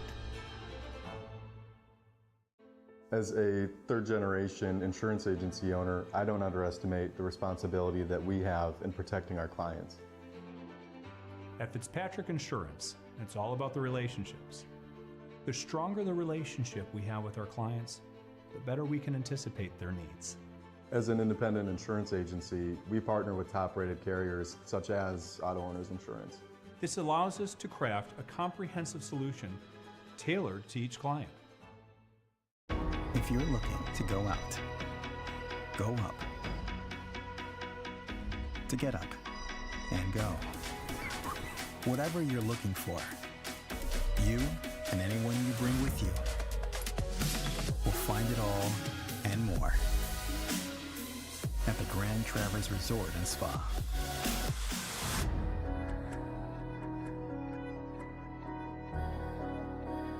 Get up and go. Do something different, just to see what happens. Make a plan, but go where the night takes you. Leelanau is a place that feels like home. That is home, after all. And after the work is done, the lights are on, its doors are open. Possibilities, if you're open, to what happens next, to a game. Friends play here. Leelanau Sands Casino. 2023 will be the 14th running of the Silver Oak Jumper Tournament. A 501c3 charity, from its founding, our mission has always been twofold.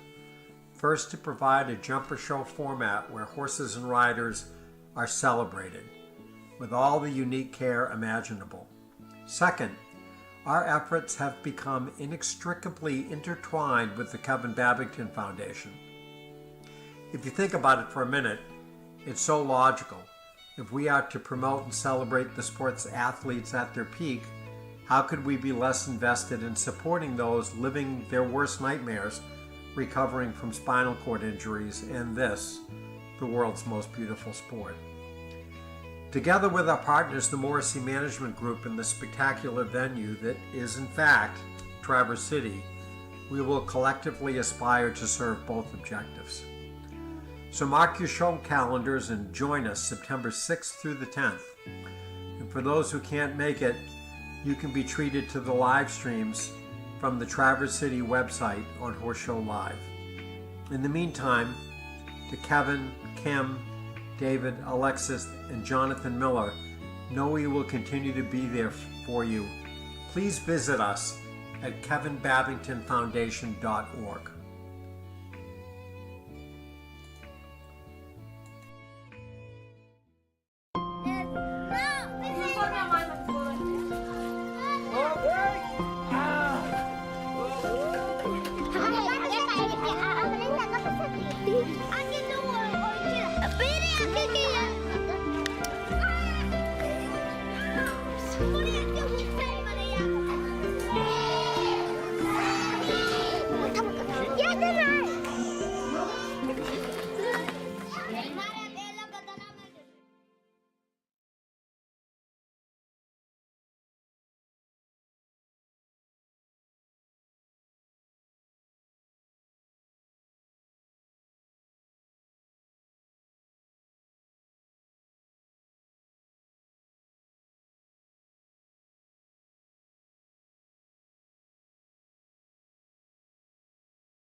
with over the past 3 years.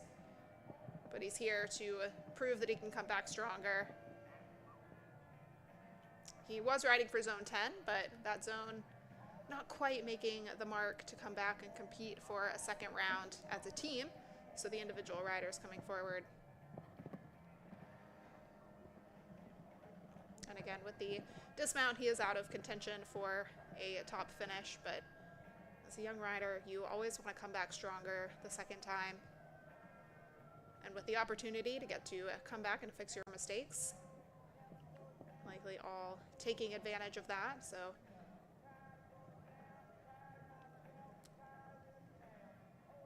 it's like just taking a slightly roundabout trip here. Might have been a little bit of strategy in there, but ultimately bypassing the water. So opting to, ends up in elimination, but I think that's more of a opting to retire. He made it up to the water, did a nice little bypass, probably talked to his trainer about that as an option to just build this horse's confidence a little bit, go back in, show him that he can continue on.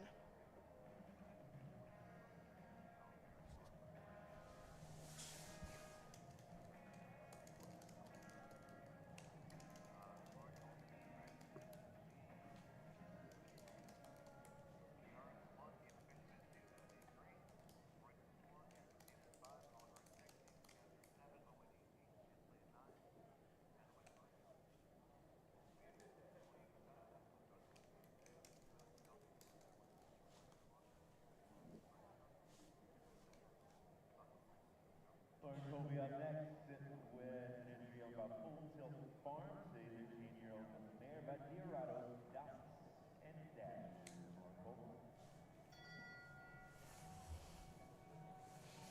Lauren Colby up next. Another Zone 10 rider returning to compete individually. A couple of riders for Zone 10, just a few mishaps on course that just sent the Zone 10 effort off path. She's aboard Dots and Dashes for Full Tilt Farm.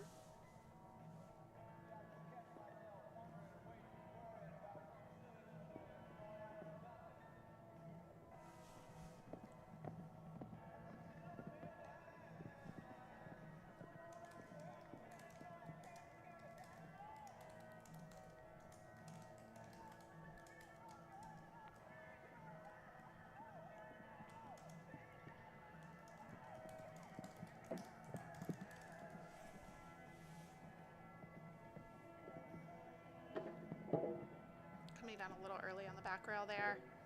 So that full 4-stride line coming down quickly on the 8.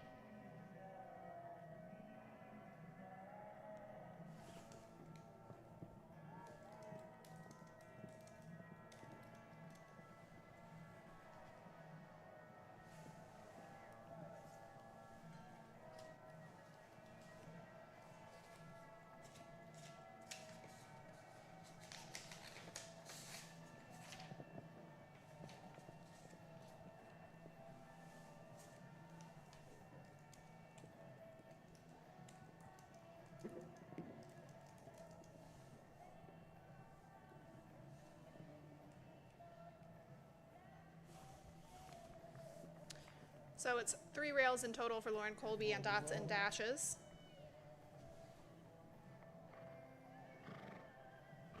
Ultimately a better score than she pulled out in round 1. And that's really all that you can ask for in a competition of this caliber.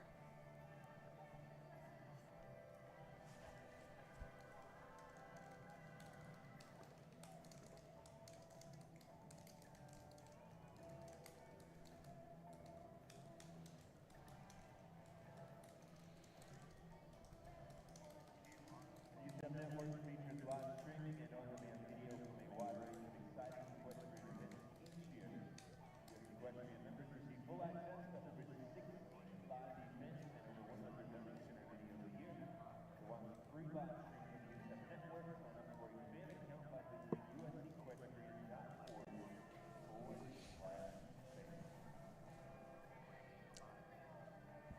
It's a little switch up in the order here. Kiara Sumrow rides for Canada next, individual aboard Marquise Lebo Corrali for owner Lon Furter. And while we saw this pair take several rails down on their way around this course yesterday, they came back strong, and despite a few time penalties, they did get a clear round over the fences. So I think it was a very strategic move on Kiara's part. And now she gets to jump the course again. The horse might be a good bit more comfortable, and she can probably take the speed up a notch, maybe eliminate a few of those time faults. I think it was a very good plan, knowing she was probably out of contention for a medal, and she wants to work on making this horse a better horse. She's a professional rider, so she's here not just for herself, but to gain this horse some mileage, not one that she owns herself.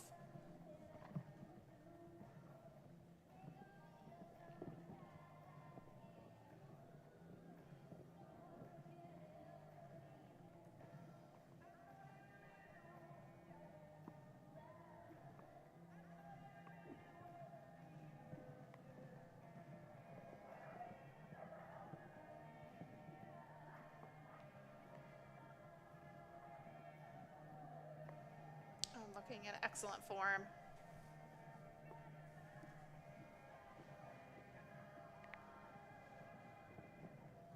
Pretty quick around to that oxer.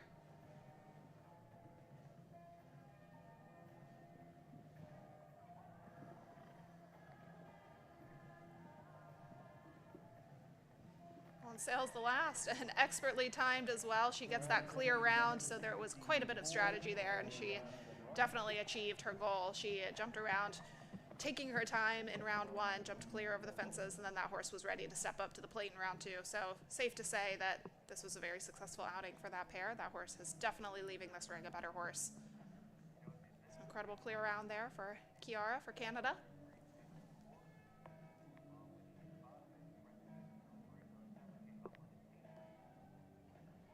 That brings us to Eva Fisherman. Castelvano is her ride.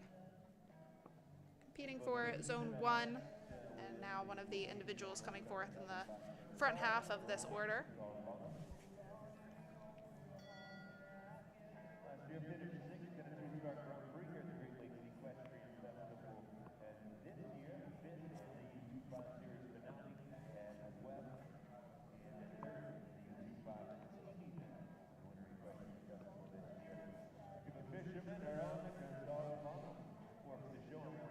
Eva came in on a pretty competitive score, but her 16 faults in round one of competition ended up impacting both her and her team.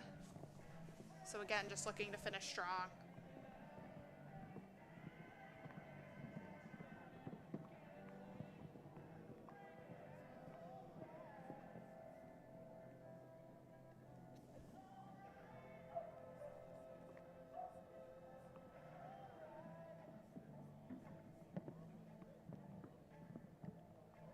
Combination starting to play a role already again.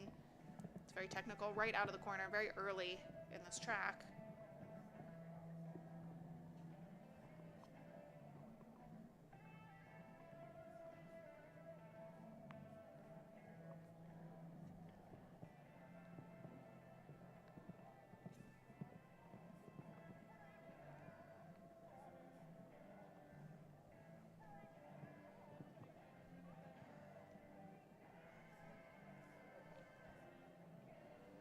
This is a very competitive and talented horse, former ride of Germany's Daniel Deusser to the 5-star level. So I think there's a lot to come for this pair. This is one of the first championships they've taken on. Probably first of many, though. 79.56 is on the clock, and 16. So 12 in total there, and actually a few to add for time as well. 16 jumping, 2 for time.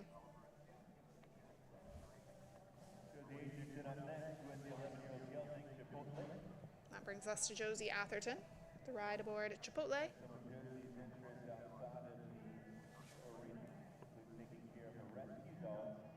Riding for P3 Ventures.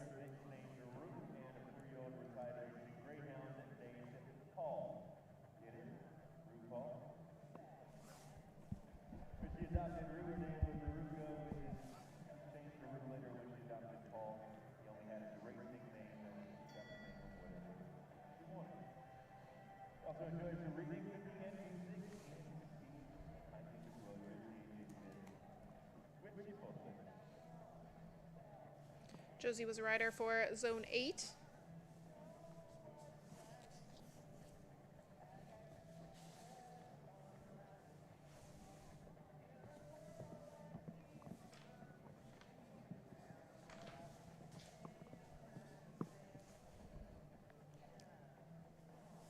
Zone 8 just running into a little bit of trouble there at the very end of the first round.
So 2 down there for Josie, 76-42.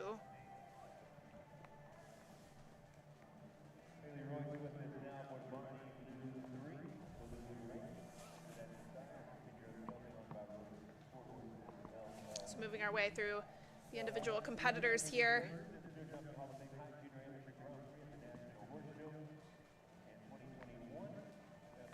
Quite a few individual riders. We have a huge starting lineup, and I believe only 6 of the teams made it into this second round.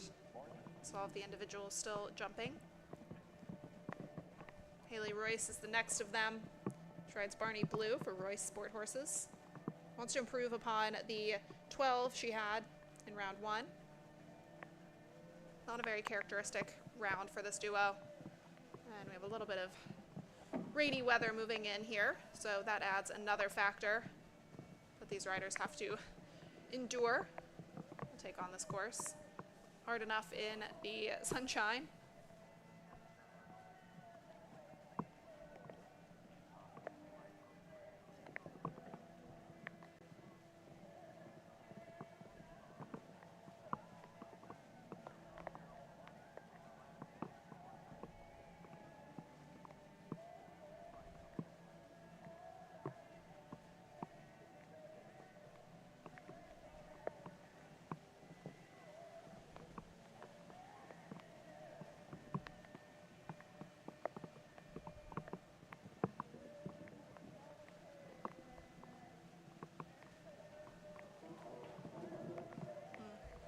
Just not quite making it up and over that last one. So 12 faults there, 77.09. So carries forward the same score that she had in the first round.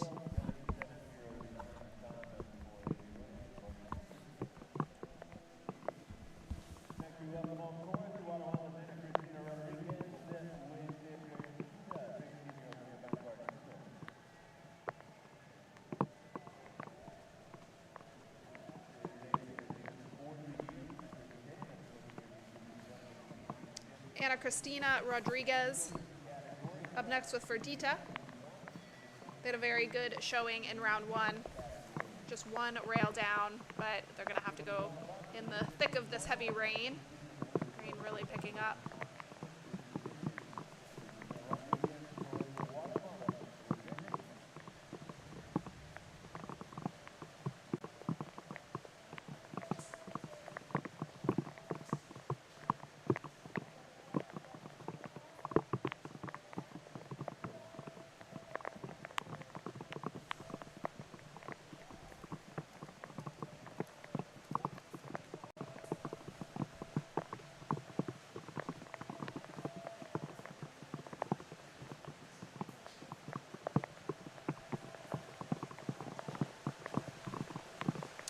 Rather unfortunate timing for these riders to have to go in the pouring down rain, but so far this pair, Ana Cristina riding for Guatemala, she's handling it quite well. Sometimes it can be really hard to see in the pouring rain for both horse and rider. Of course, your reins can get a little slippery.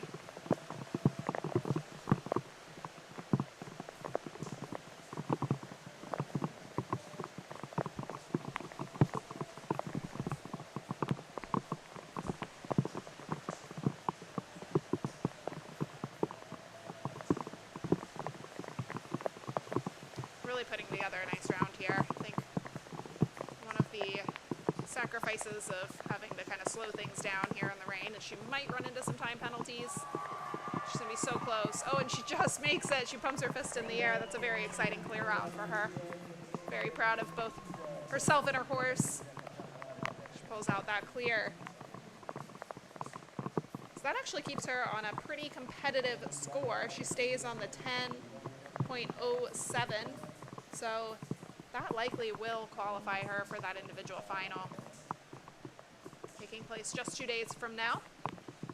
Closing things out on Sunday. It's going to be the final event to take place on Sunday. Oliver Close and Jumping Jack up next. Another pair with just a rail down, so looking to get that clear.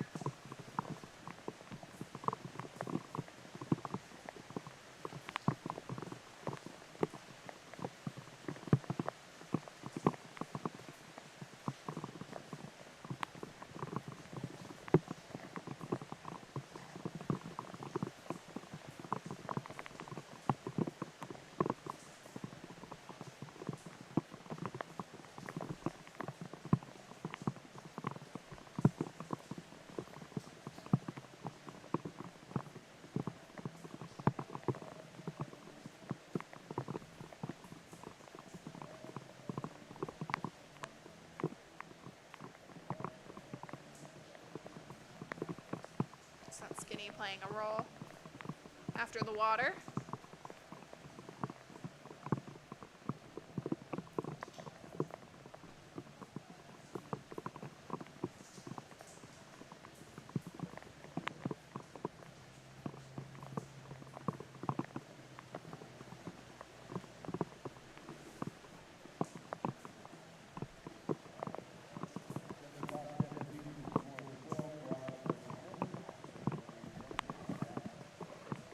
Three rails down there for Oliver. 75.17 is the time taken.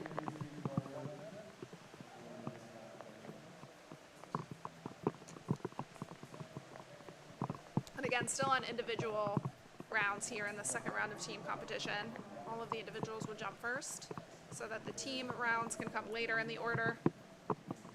This is Ava DeCaster and Carlotta.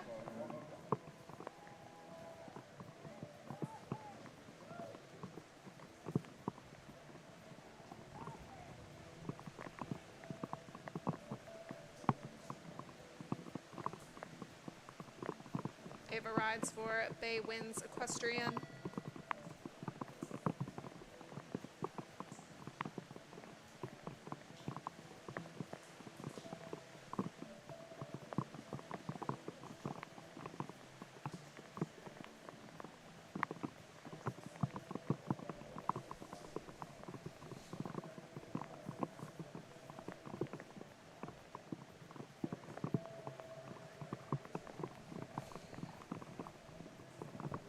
Ava on a very competitive score, slightly over 10 penalties. So a jumping fault and a time fault in round one of competition. Comes in just a little crooked, this triple combination. Didn't quite get squared up, but jumped that clear.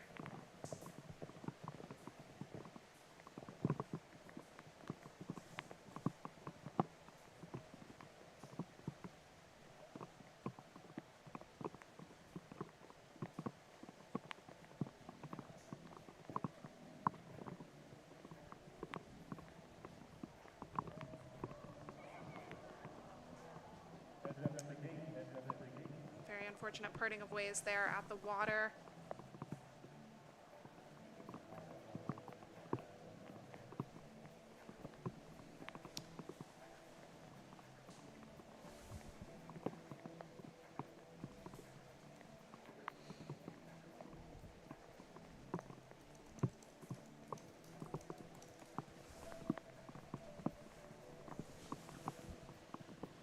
that water we've seen play a very influential role in all the rounds here today. Something that a lot of these horses and riders are not particularly used to seeing. And now the weather playing a significant factor as well.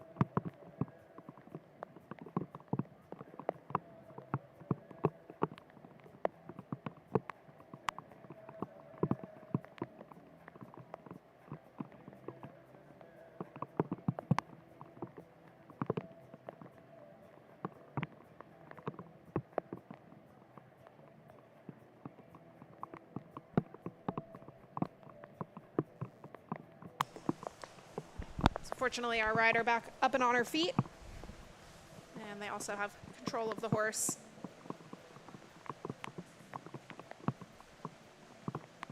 I guess the only not terrible thing about dismounting at the open water is that it's already pouring down rain. So she didn't get any more wet by a spill into the water. Unfortunately, not exactly the way that she wanted that round to go out. Especially considering she'd had pretty solid rounds so far.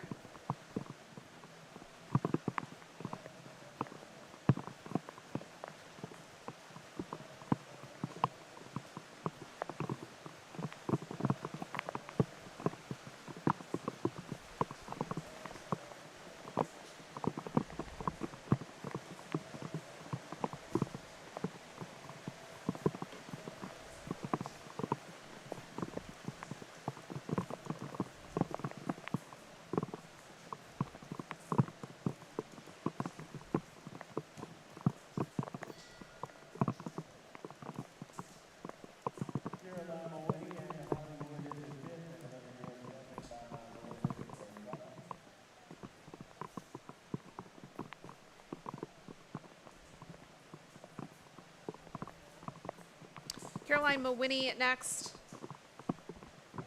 Caroline had an unlucky fault in the last round. In the first round, didn't quite go her way. However, still sitting within 9 faults, 9.75 penalties.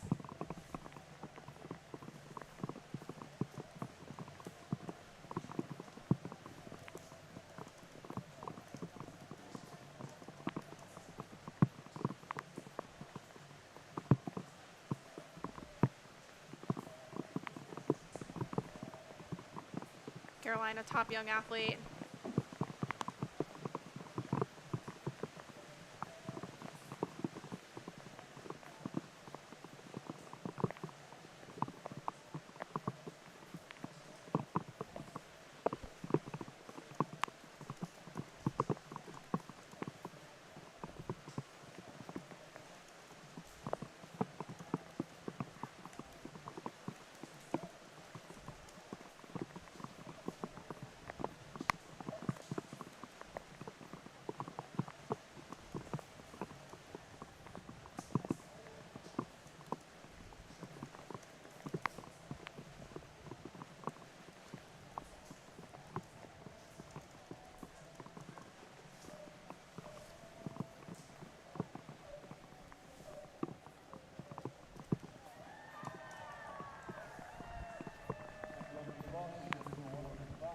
Well, she gets the clear, and in pretty tough circumstances there.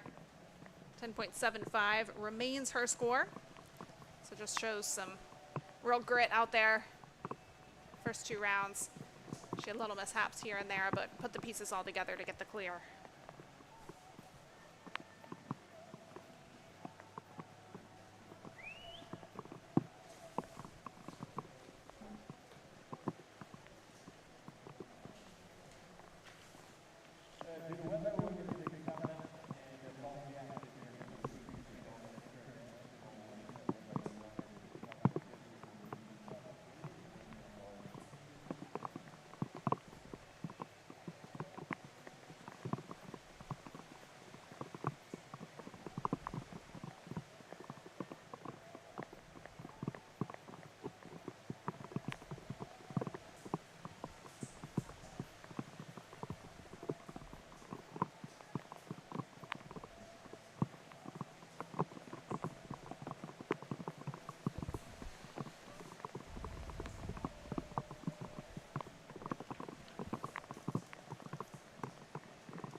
to resume action here in the Turtle Creek Casino International Ring 50 minutes from now.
Going to get back underway here at 3:45 with the team competition for the Young Riders category this afternoon. 35 minutes from now, we'll resume action. 3:45 to pick back up with the Young Riders team competition here in the Turtle Creek Casino International Ring.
3:45 to resume action here in the Turtle Creek Casino International Ring with the Young Riders team competition just under 30 minutes away.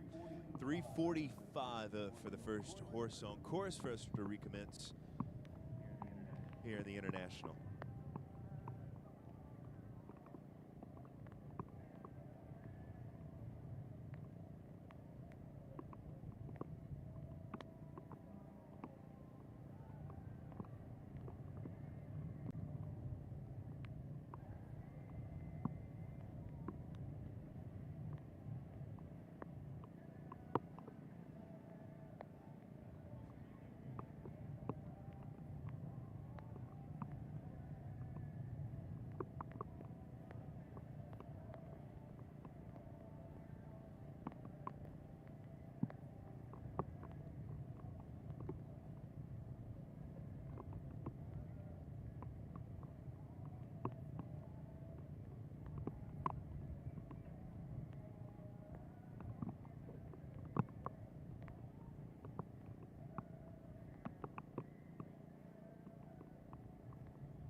"25 minutes from now, we'll get back underway here in the Turtle Creek Casino International Ring. 3:45 for the first on course as we resume with the Young Riders team competition this afternoon. 3:45 to get back underway, 25 minutes from now.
And just about 15 minutes away from resuming at 3:45.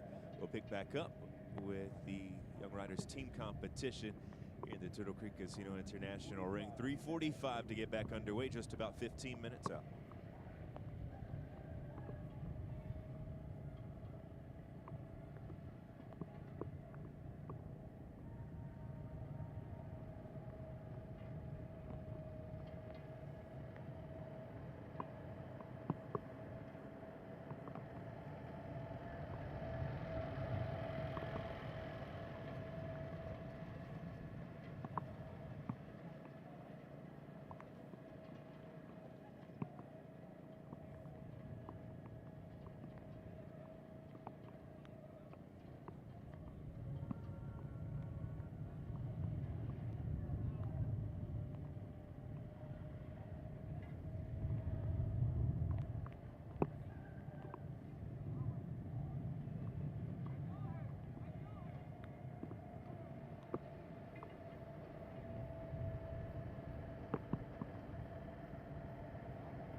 7 minutes to get back underway with round 2 of a Young Riders competition this afternoon. 3:45. We'll pick back up 7 minutes from now.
ready to get back underway following a little rain delay here in the Turtle Creek Casino International Ring this afternoon. Still 4 to show in the individuals section of round 2 of competition for the young rider category this afternoon before getting to the 20 riders involved with the 6 teams that are still in contention for medal placings. At this point, it's the team from Zone 5 in the lead at 16.70. Team Canada sitting in second. Zone 7 group in third. The Zone 3 team in fourth. Zone 2 in fifth. And the team from Mexico currently in sixth. So before individuals still to show here in round 2 before getting to those 6 teams that are still up for medals. As we pick back up, it'll be Ansley Wright to join us with Diamanto JTZ. Well, we are back underway after a brief hiatus. Let a little rainstorm pass through the area, but footing is all back intact, looking as if we didn't even get any rain, which quite on the contrary. We've had quite a bit of rain move through this area, but the show must go on. Gotham North FEI North American Youth Jumping Championships presented by USHJA set to continue here as we work our way through the remaining individual competitors.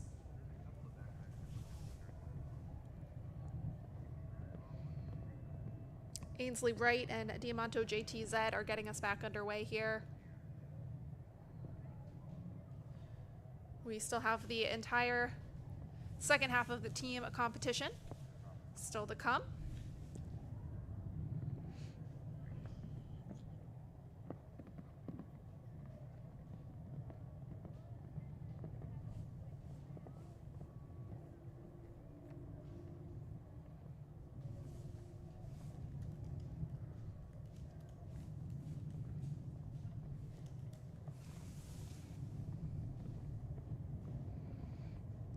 Ansley on 8.06 penalties, 2 pretty solid rounds so far, 4.06 carried forth from the first day, as well as 1 rail down in round 1.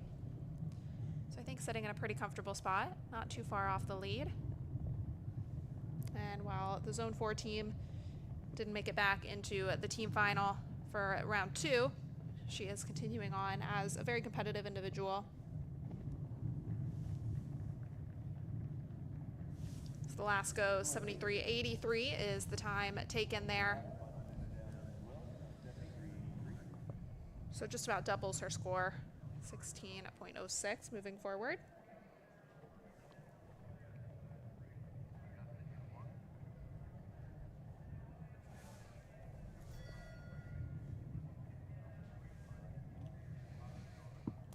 First of 3 individuals remaining, Ellie Ferrigno up next with Ida Toria van der Richter. She put in a bit of a clutch clear there at the end. Last to go in the first round.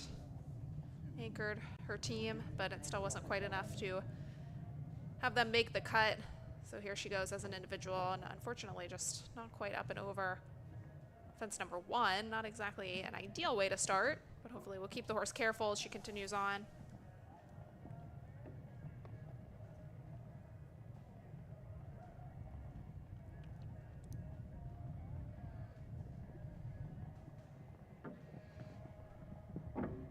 This horse looking like he's not necessarily coming out quite as confident as he was first time around. Just unfortunate parting of ways there.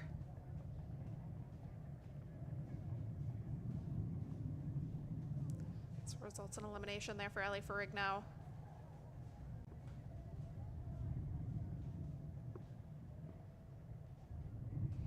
So we see rider back up on her feet.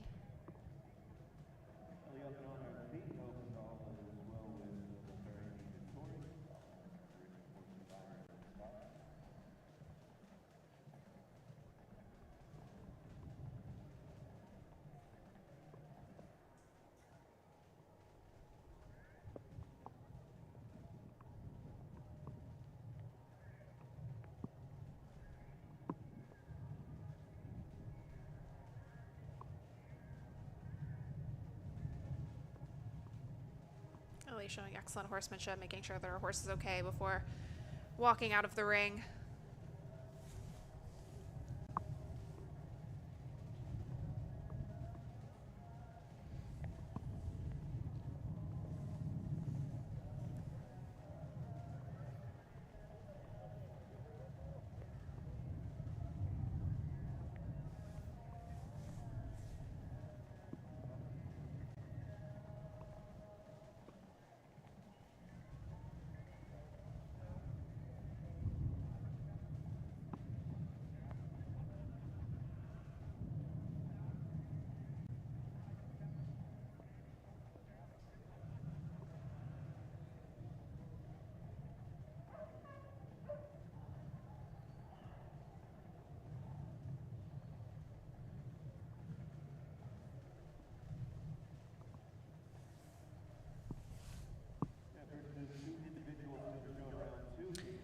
Kate Hovland and Cruz put in 2 stellar rounds so far, sitting on just 4.47 penalties, so they're in a very good position individually. Their team, however, didn't quite make the cut, so she's returning as one of the most competitive individuals on the list so far.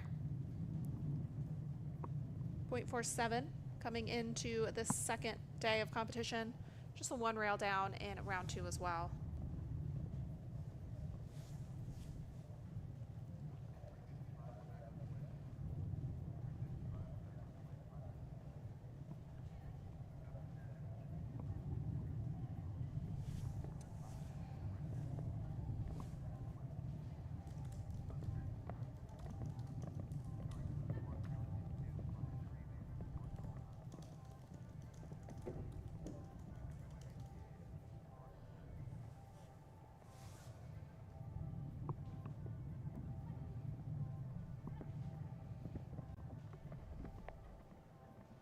The rainstorm playing a bit of a factor in some of these horses coming out, I'm sure, because I would guess that these riders were getting geared up to go again and then had to take their horses back to the stables just to pull them out for a 3rd time, which typically never happens. So these horses might have been in the mindset that their day was over.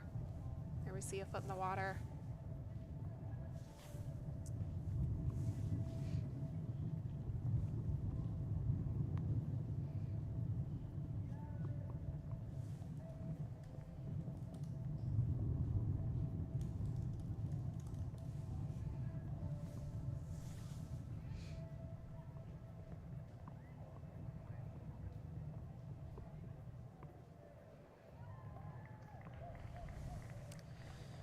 So it's 2 down there for Kate and Cruz, combined with their 4 faults from round 1, as well as the .47 carried forward from day 1. 12.47 is their score moving forward. And onto a rider with a big opportunity at an individual medal. Augusta Iwasaki rides for zone 10, but individually she carries 2.81 penalties, which is among the best scores. We still have some that are below 1. However, she does sit in a very favorable position within a rail of the lead.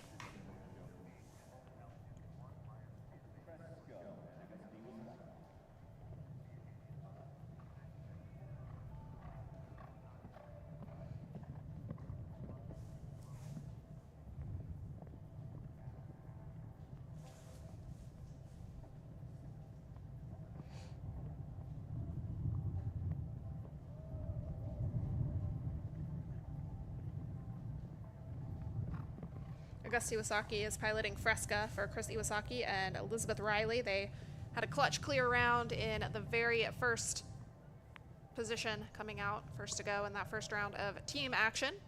And her team just had a couple little blips along the way, so it did not make it back to compete as a team together in this round 2. But Augusta still holding it strong for zone 10. Just a top athlete. Competes now as an amateur after a stellar junior career. Ooh, gets jumped a little loose there. I think might have lost her stirrup just very briefly, but looks like she has it back. Fresca jumping beautifully as she was earlier. Ooh, little rub at the last, but that's another clear round there for Augusta Iwasaki. She stays on 2.81 penalties, the final rider in the individual portion. Before we move on to our teams. Could be anyone's game here in the team competition.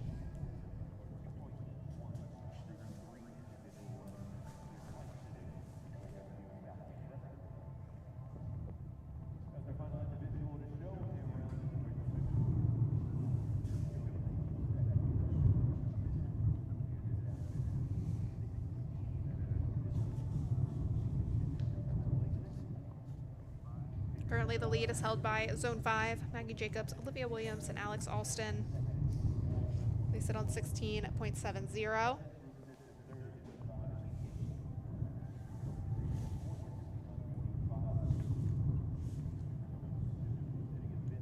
It's a pretty comfortable lead. Canada's in second. They're sitting on 24.24. It looks like we're going to take just a break before those teams come back in.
Well, here we go with the first of the team riders. Luke Jensen joins us aboard a Big Star.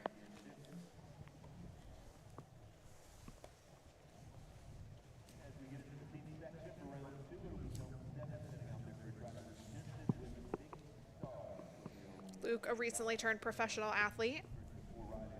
He had 4 faults in the first round here today, also combined with his 2.59 penalties from yesterday. So sitting on 6.59, not a bad spot to be in at all.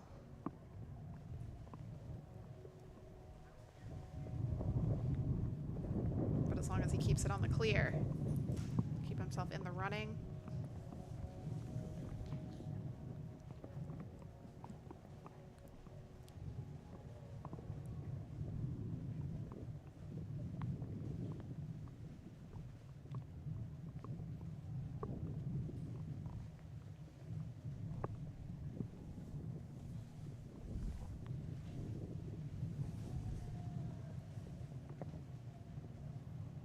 Splash there at the water.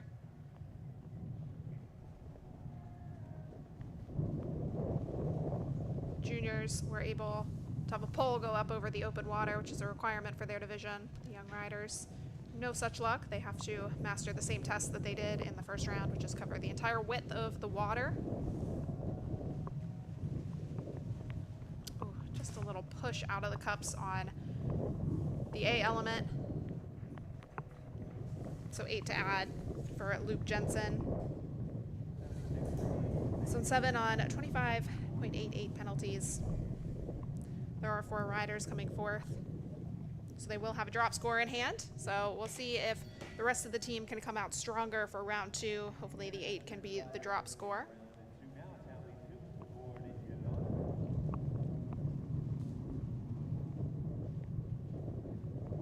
Hallie, Duke, and Alana for the Canadian cohort. Currently sitting in second place as a team. Everyone had faults in round 1, but nothing severe, the highest being 8, so that was their drop score. Hallie herself ran into 1 jumping penalty and 2 for time, so a total of 6 in their first round. The whole team sitting on 24.24.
So solid round there for Hallie.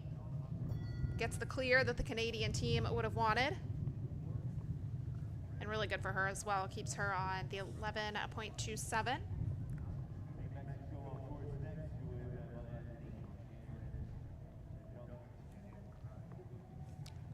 Maya Inez Denise up next for Mexico. A team that was really looking promising in the first round. In fact, they came in with one of the lowest scores and recorded 2 clears right off the bat, and their final rider had an unfortunate refusal, so that pushed them further down. They're still not out of contention though. If they can just repeat those clears, which they'll want to do anyway because all 3 of the riders came in with very low scores from that first qualifier.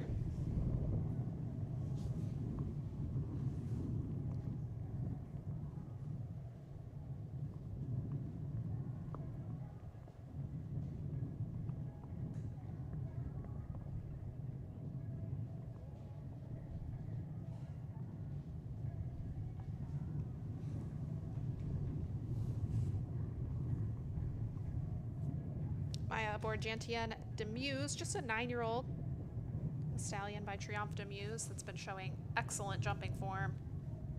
Took a top spot in that speed the other day, just yesterday. And on her way to what could be a second clear round. That'll be very impressive. She can clear this last one. And there she goes. She gets that second clear round. A double clear effort there for Mexico. First of potentially 2 clears. Their second line rider also jumping clear.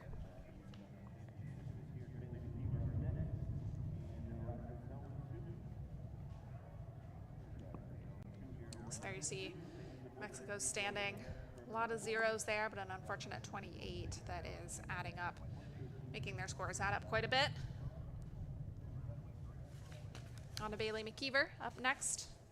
She rides Formidable. A really good round in the first individual qualifier. So just 4 faults coming forth in that first round of competition here today.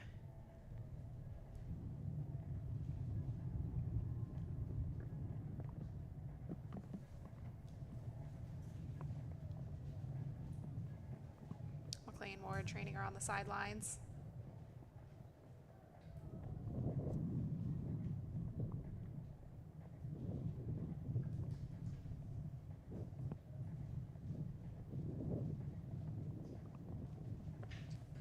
Up in the 6, a little added encouragement, gets across the water.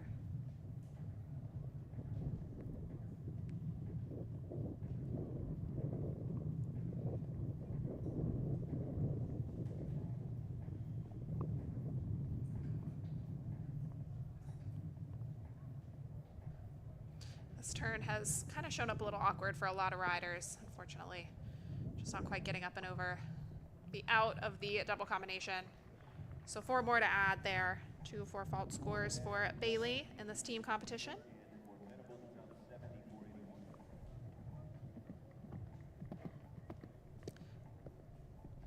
So with no drop score, that will add to their team total at this point, 34.81. And a rider that came out very strong on day 1. Didn't quite have the day she would have hoped for earlier today, but back to redeem herself, Elena Haas with Santana.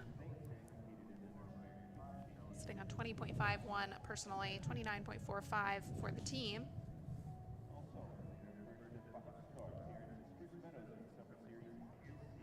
There have been several riders throughout the course of today, both in the junior and the young rider, that have had completely different outcomes from day 1, which is a bit the nature of the sport. You're never going to have the same day twice, and try to just be as consistent as possible for as many days in a row as you can in a championship like this, and to not let one round discourage you at all.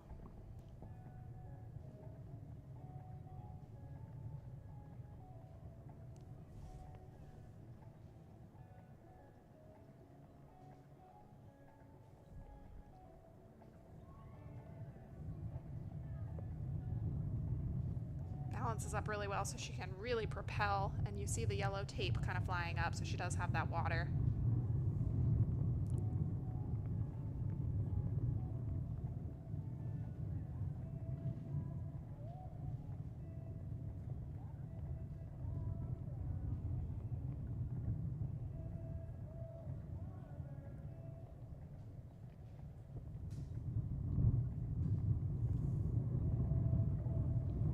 Little rub at the last, so it's just a foot in the water there, and barely even in the water. I think just touched the tape on the other side of it, so hardly a fault, but does count as 4. Came out much stronger that time around. Another team that came in very strong, but unfortunately now sitting on the 33.45 total penalties. Second line rider for zone 7, we have Sophia Katie with ZG Bella. 2 rails down in round 1 of competition and 1.83 coming in. Luke Jensen with a score of 8 so far in this round, so the rest of the riders hoping to post clears. And we've seen a few clears in the second round of competition so far.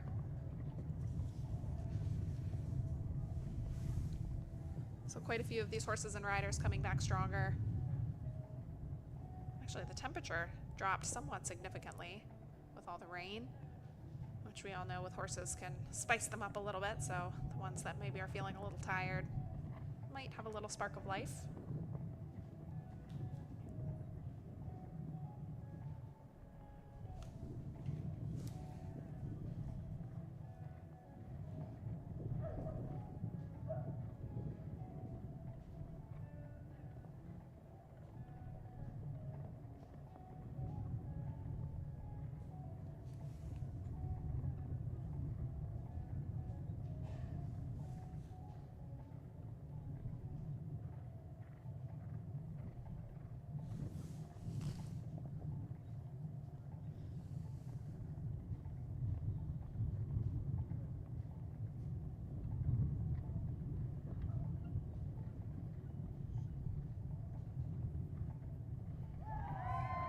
And clear it is there for Sophia Katie and ZG Bella. Exactly what that team needed right about now. Just the second line rider, but off to a very good start there. So nothing to add for the team from Zone 7.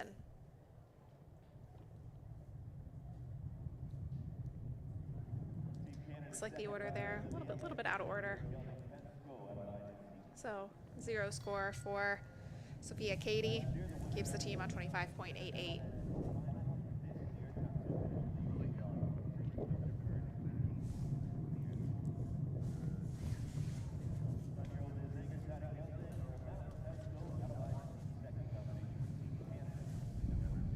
Lily Elliott up next aboard Pesco Adelheid Zed, ride for Yvonne Van Duyn, and just a 9-year-old.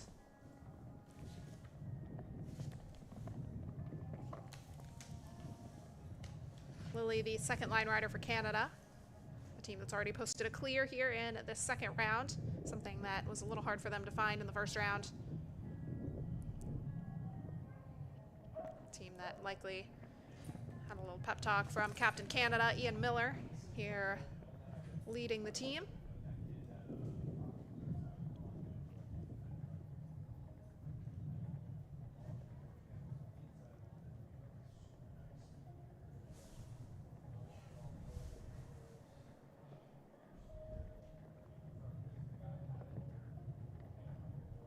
Looks like the flag goes up. Got a little close to that water. Oh, and a little miscommunication to the vertical following it as well. But with a clear in hand already, Canadians can hope for this round to be a drop score. And a little bit awkward through there, but oh, edges out to the last. So total of 12 there for Lily and Pesco.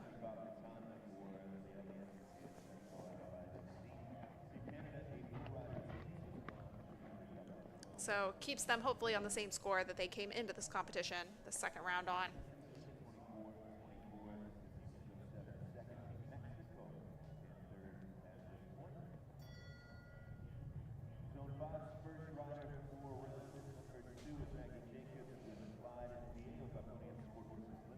Maggie Jacobs up next. She recorded a beautiful clear in round 1 of team action. And it was a clear that really helped her team propel to the top. They hold the lead coming into the second round, but they are a team of only 3. So Maggie and her teammates all hoping to post clear rounds, because if they are to do so, they would have that lead. They also have a little bit of a margin in hand. Their 16.7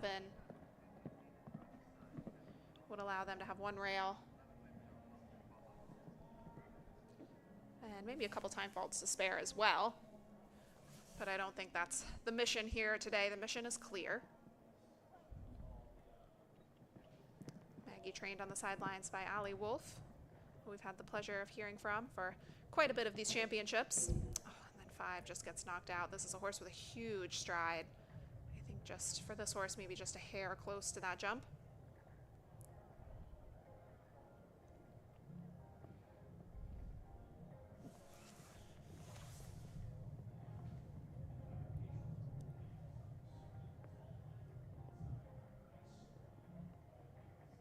Hopefully trying to keep it to the 4.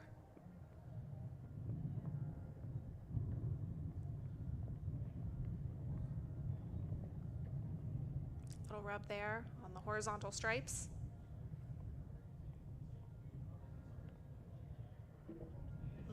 Another coming down. The last goes as well. So well timed, right within that time allowed, but it is a total of 12 there for Maggie Jacobs.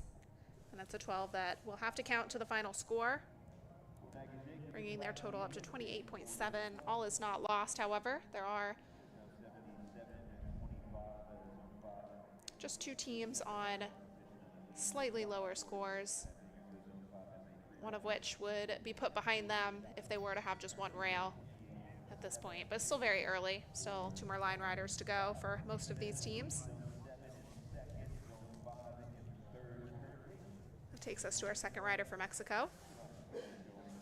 Also a team that was very well ahead. Their fate kind of changed when their last line rider went in for round 1, but looking to retake a spot up close to the top. Francisco Pascual Vega and Dominant 2000 Z. Another pair that jumped a clear round in round 1, hoping to get that double clear this time around.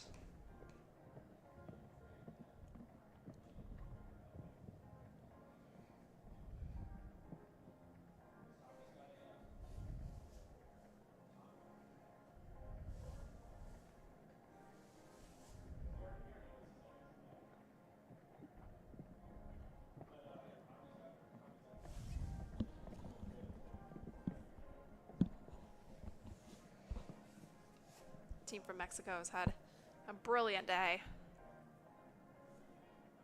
So far 3 clear rounds.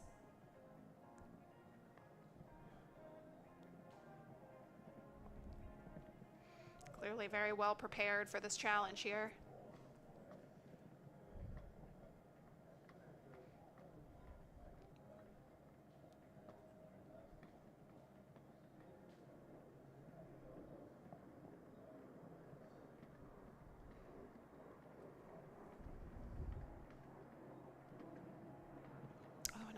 It's interesting that rail, while some of them hadn't quite met it nicely, the front rail hadn't really been coming out very much. So 4 to add there.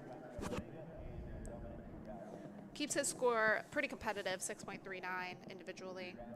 But 37.12 becomes the team total at this point.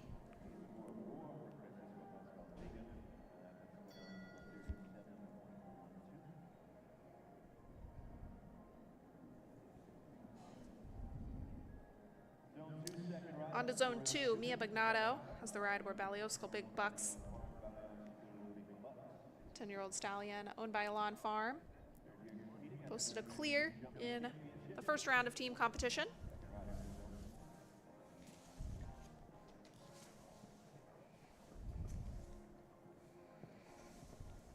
Zone 2 coming in on a 30.81, already a 4-fault score from Bailey McKeever. With only 3 riders. So every pole counts.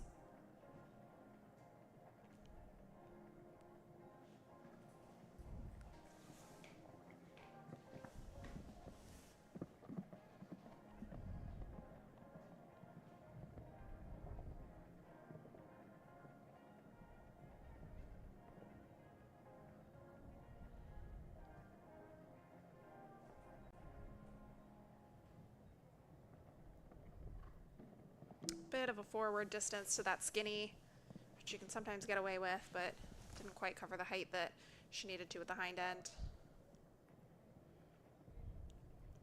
Sometimes it's just as hard coming in after a clear round to go in and try to maintain.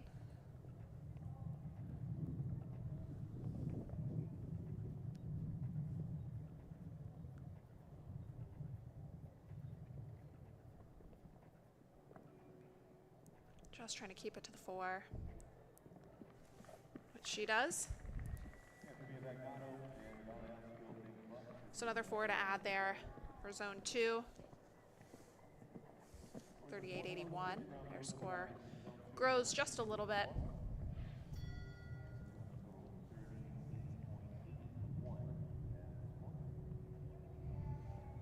Alexandra riding up next with Ilias for Beechwood Stables, 15-year-old stallion by Emerald. Very experienced horse. Second in a 5-star class back in September with McLean Ward aboard.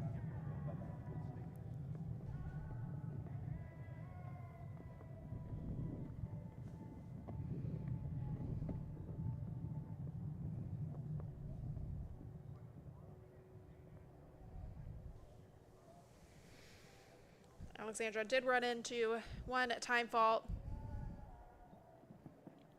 so hopefully keeping that in mind. She'll had 1 rail down. There's a couple factors to bear in mind as she goes around this course a second time.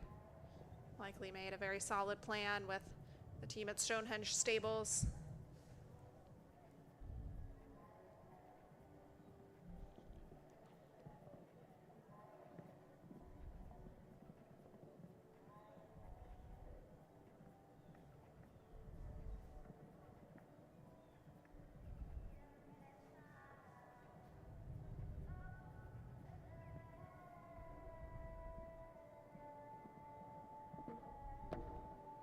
And 10 comes down there. We haven't seen that come down too often. I think it's set on a pretty straightforward line.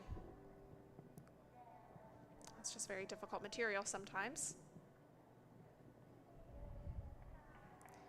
So fixes the time fault. However, it is still 1 down there for Ilias and Alex Ryden. So 4 becoming a very popular score for the second round. And by no means a bad score.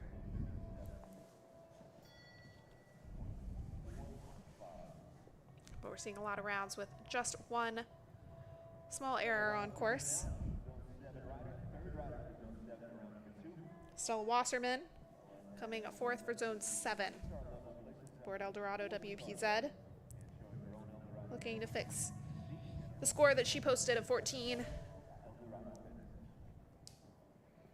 She's been partnered with this horse for some time now, so knows him pretty well. Gets right up to the base of that triple bar.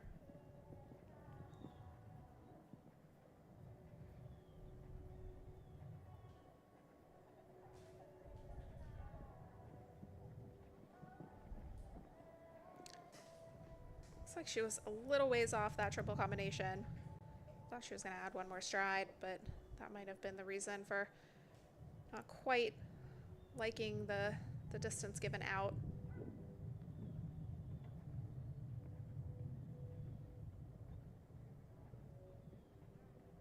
Looks like she might opt to take fence 1 and retire. I think she knows that that score wasn't headed anywhere helpful for the team.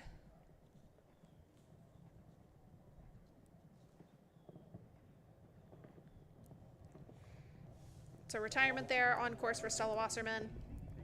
And still a young enough rider to return to these championships in the future. I think we will be seeing her contend for top honors again.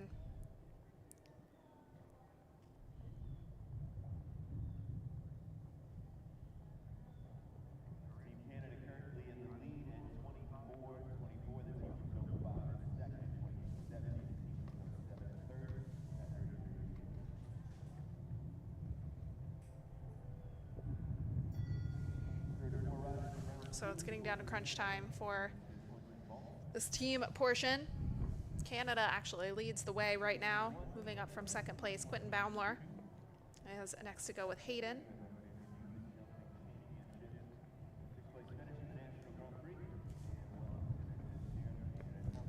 Canadian team has so far posted a clear and a 12, so hoping to drop that 12, stay on a 24.24.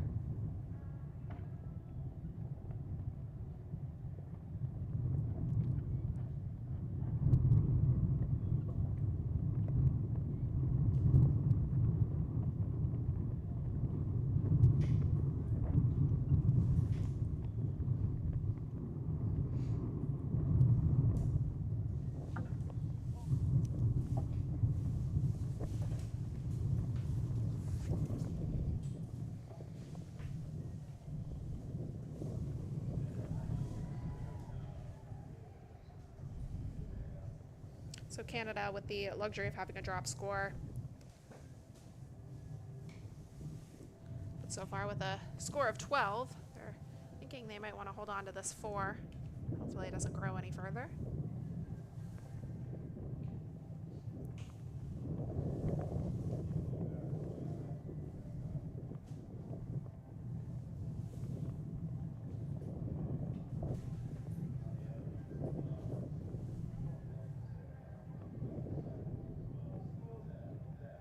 Just coming down the last line. Big effort there out of that double. Oh, and the last goes as well. Just within that time allowed, so total of 8 there for Quentin Baumler. And between that and the 12 faults, that will have to count. So carrying forward 8 to add there for the Canadian team. That is going to push them slightly into second place now. So the top placings keep changing and making it back just in time for the last few riders. Allie Wolf. Woohoo! This is the exciting part. You start to see those last riders of all the teams, or second to last riders from some of those teams, and this is where it's all shaking up and coming down to. And it is a completely different field out there. You know, for those of you watching, probably knew we got a rain delay of, I don't know, close to an hour or something. You know, and then started back up. So that is extremely mentally taxing on a rider. Thinking they'll just come back in 10 minutes. They're already warmed up, they're ready to go, and then they have to take about an hour pause break. So that's very tricky. Yeah, certainly we have seen it play out with some of the results, some of the horses so far. You can tell they're not coming back the same horse. You know, it's a bit different. The conditions are different out there. It's a little colder. And obviously the footing is slightly wet. It's recovered really well because they have some of the best footing here possible. But it's just a different atmosphere than when they were probably all warmed up and ready to go the first time around. It's just a long time to have to wait for both horse and rider. Completely. And it does play, you know, definitely a role in this jumping. The horses were already down, getting rained on, and then told to send back up again. So this is, I think, definitely was what you're seeing here. You know, as well as the normal accounts of a Nations Cup. You're seeing the same course again, the same jumps, you know, the same distances. Oh no, keep going. Ooh, recovered well there. Yeah, very much. Olivia Williams on course, the overnight leader. Oh, I think maybe had a foot in the water. So kind of to be expected after a little blip at that vertical. You know, it's a short distance to have to get down to one of the trickiest parts of the course. Just steadying up for that one, seeing if we can hold it together. And gets up and over the last for 8 faults. So recovered well, not quite in time for the open water. But a total of 8 there to add to the team from Zone 5 on a 36.7. So Canada, it's been a bit of a flip-flop between Canada and Zone 7, or Zone 5 rather. Zone 5 moves into third. So these standings, while they are our current standings, I don't know that we can guarantee that anything is going to shake out exactly as you see on your leaderboard now. Final line rider for Mexico. This is Patricio Pascual-Pu and Serrano. This pair just had a little bit of a miscommunication, I believe, at the water. Just a little bit of a run out, accumulated some time faults. So he knows exactly what he has to fix. Yeah, and it just goes to show, again, you know, they came in so far ahead of everybody else, you know, into today, and just had really one miscommunication on the whole team, and it just, you know, happened to drop them with that 3-person score. So I know he's just looking to fix that silly mistake from the first round.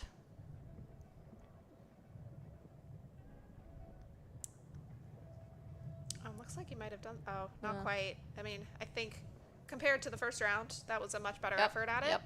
But still looks like had a foot, touched the back tape.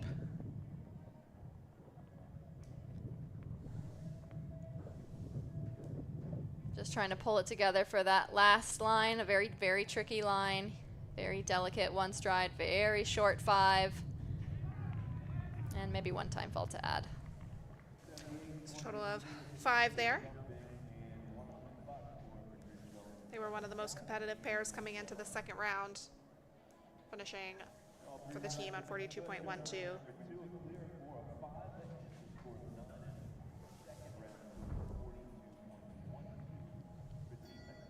Looks like that brings us back to zone 2. Corinne Sweeney, the anchor rider for zone 2, is aboard the Sagamore Farms entry, Tara M. And she had 16 faults from round 1, looking to kind of learn something from each of those and piece together a clear round. But like we said earlier, I mean, it's a tall order regardless, and quite a bit is shaken out over the course of the afternoon. Yeah, exactly. This is definitely continued a lot later into the evening than everybody expected. There is still a 2-star class after this. But, you know, so far, Corinne started off strong. Here's our first test. Drew that tricky triple combination, just has the back rail.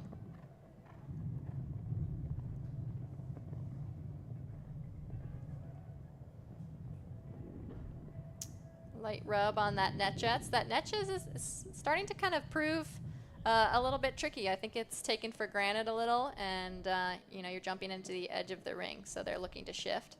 And same thing with that skinny again, just comes down very lightly touched. Holds her off nicely for that vertical.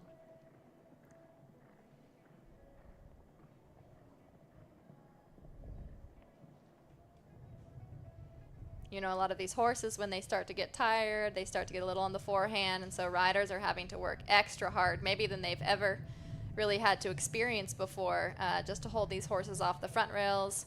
Maybe that might incur a back rail, but these are all completely different rides and rounds than they're probably used to. So 8 to add there for zone 2, and 8 that we'll have to count. 46.81 becomes their final score. That leaves us with just 4 riders remaining.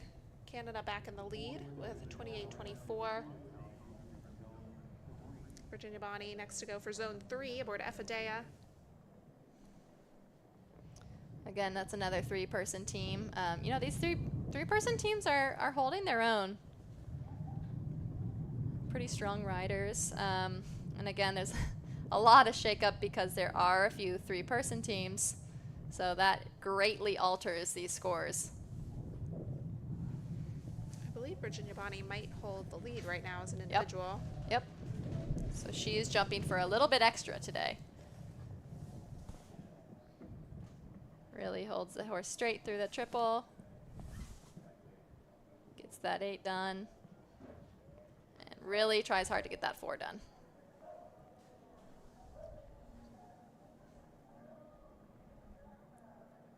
Really balancing for that skinny.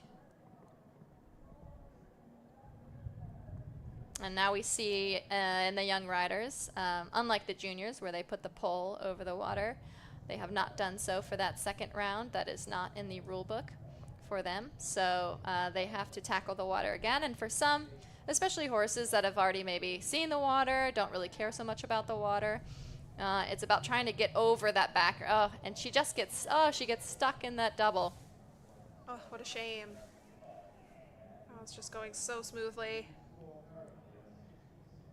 So have to stop the clock, rebuild that double so she can tackle it again. And that's been a very influential double really all day. Yep, for sure. And if you don't meet it smooth and on a little bit of that forward stride, you just get so stuck underneath that A element. And just further proof that anything can happen.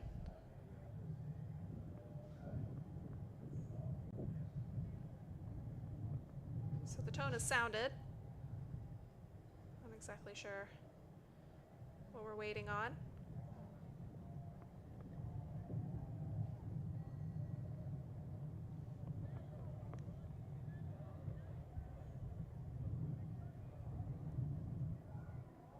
Looks like there's a little confusion.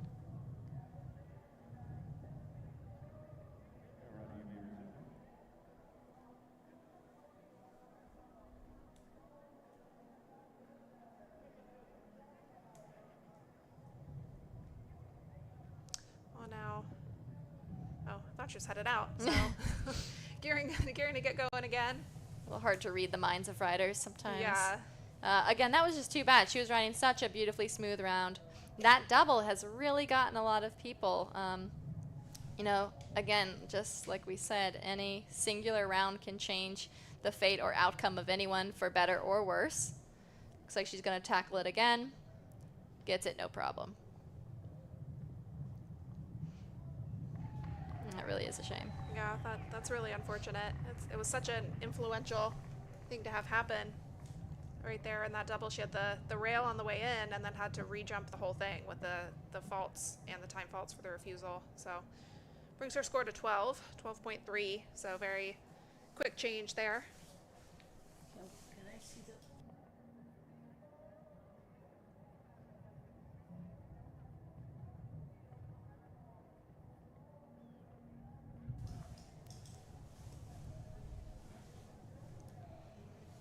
So with just 3 remaining, looks like Canada still holds their lead. And if my math serves me correctly, they do have a rail in hand over zone 7. Yep, definitely. And the ability for a drop score. So we'll see how this continues to shake out. It has been interesting. Now we see all those zones that came in with 3 riders that were so strong. We have the 2 teams with 4 that are leading the way right now. So just goes to show sometimes those drop scores can really change the situation.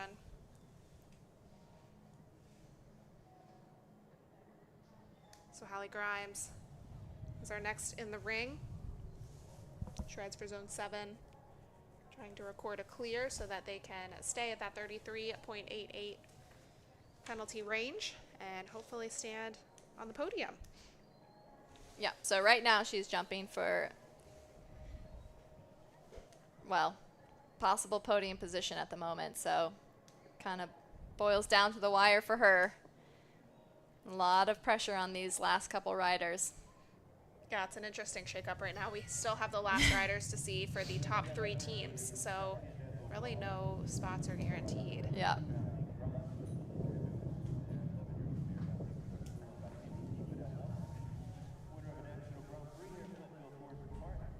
Hallie riding for Can We Keep It aboard Melissa Demuse.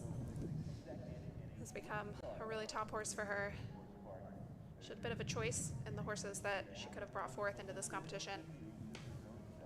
I think she only had actually a foot in the water. Oh, and we have not really seen that come down much. Previous class, she just had a foot in the water. I know she's going to look to improve upon that and just, I don't know, maybe took that first fence for granted. Maybe the horse wasn't quite awake yet. But the important thing, you know, it's a little discerning, very hard for riders to maintain their focus after having the first fence, to go around the entire course with that in mind. But again, she is riding for a podium finish, so she really has to maintain that focus.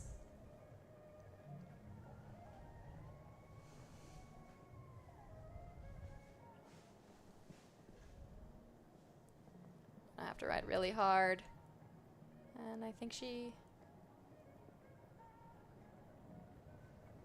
yep, I think she got the water done.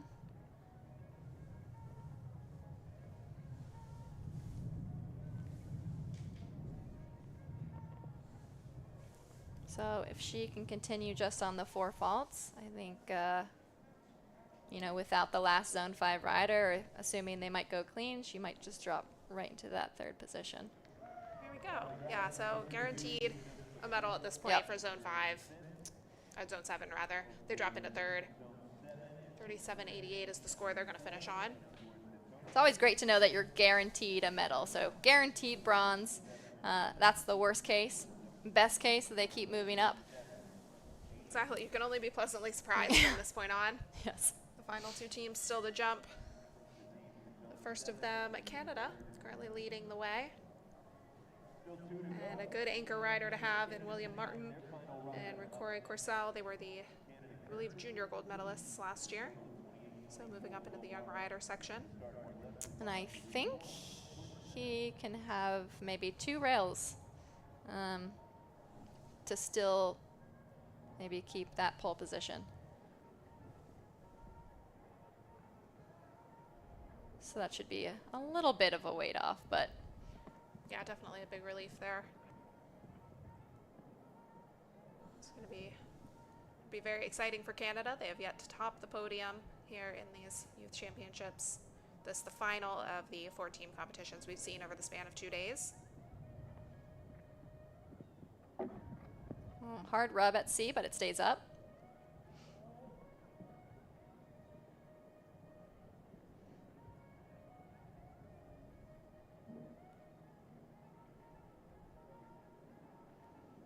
It's very quiet here. Everyone is holding their breath. Another good rub there with the hind end. Big jump over the water. Really trying hard to get that horse back. Almost jumping the jumps for him. Might have to think about the time just a little bit, but if he just has time faults, it's not a big deal. Yeah, he certainly has some time faults to spare. And maybe purposely keeping the pace a little quieter. This is for the gold medal for Canada. All right. And very excited about it as well, as he should be. That was a huge win for Canada, taking the gold medal out of a big field of teams here, mostly the vast majority of them United States teams. So Canada claims the gold medal there.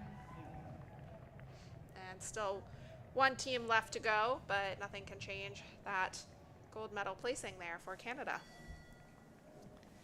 Yeah, so all eyes on Alex. A lot of pressure here. This is for a possibility of silver. 1 rail will throw them out of podium position.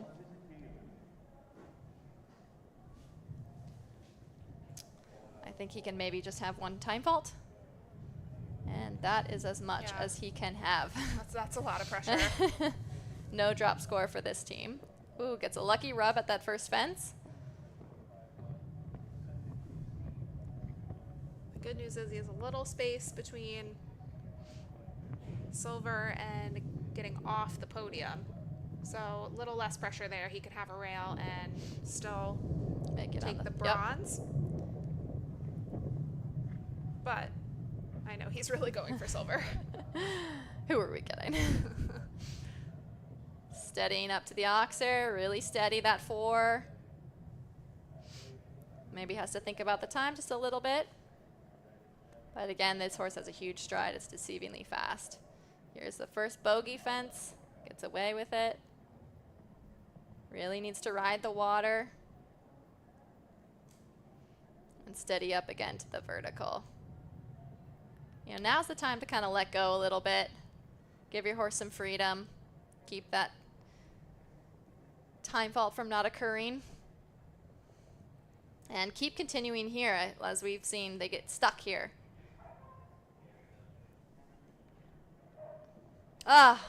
Just has B down. Can he hold it together for the last? And he does. There we go. So Just under the time.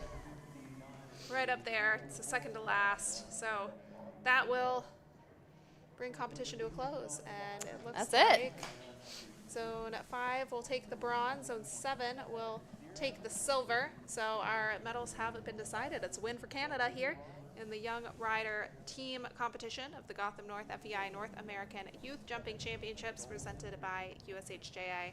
We'll see our final score rundown for Zone 5. So they make it onto the podium, which is a huge accomplishment in this event. They had some really great rounds put out there. The whole team really contributing to a successful run there throughout the course of the 2 days of competition. But it's not over. The top 25 riders will continue on Sunday in that individual final, and from there the top 15 will advance to a second round. So we decide our individual medalists. But congratulations to Canada, as well as Zone 7, our silver medalists, Zone 5, our bronze medalists. And thank you to Allie for returning for the last few horses. Yeah, absolutely. That was a very exciting class. A lot of shakeups. Yeah, quite all over the place. Yeah. And excited to hear a little bit more from each of these riders about the experience. So for now, we'll be signing off. Join us right back here tomorrow for the children's and pre-junior individual finals, and then the young rider and junior individual finals on Sunday. So everybody have a good evening. We also have 2-star action to follow. Keep up with that on TraverseCityHorseShows.com.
Getting our top 3 teams dressed and prepared for presentation here following the team competition in the Young Riders category.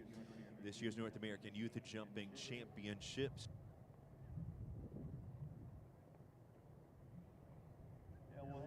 We'll have Tom O'Mara, president of US Equestrian, on hand for our presentation, as well as Mr. Sadir Mamatov, deputy chair of FEI Regional Group 3, presenting to our 3 medalist teams. And the the Young Rider category at this year's North American Youth Jumping Championships. It was 6th place honors for Zone 3, the team with Elena Haas and Santana, Alexandra riding with Ilias, and Virginia Bonney with Efodea. 5th for the group from Zone 2.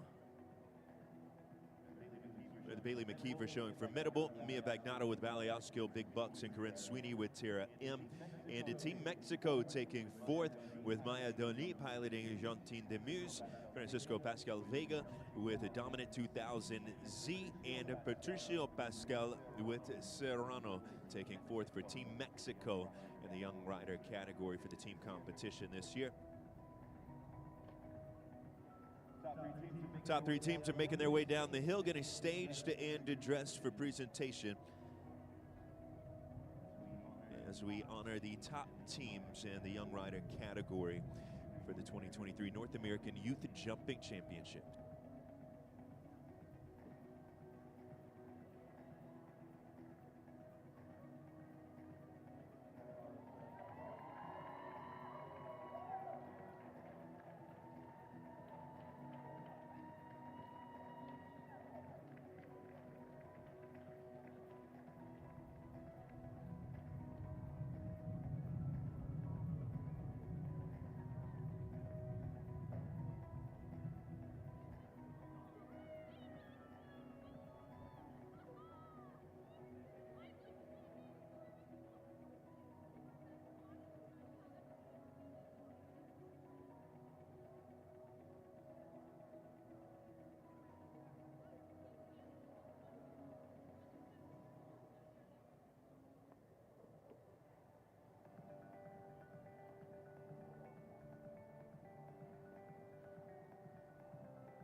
Bringing back our top 3 teams in the Young Riders category for the 2023 North American Youth Jumping Championships. Bronze medalists to return first. Bronze medal team from Zone 5, Maggie Jacobs with Clyde VA, Olivia Williams with Hiroko Blue S, and Alexander Alston with Keoki, bronze medalists, the team from Zone 5. Silver medal going to the group from Zone 7, Zone 17 made up of Luke Jensen piloting Big Star, Sophia Cady with ZG Bella, Stella Wasserman with Eldorado WPZ, and Hallie Grimes with Melissa Demuse, silver medalist, the team from Zone 7.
Zone 5 to take their place on the podium first, bronze medalists in the young rider category for the 2023 North American Youth Jumping Championships.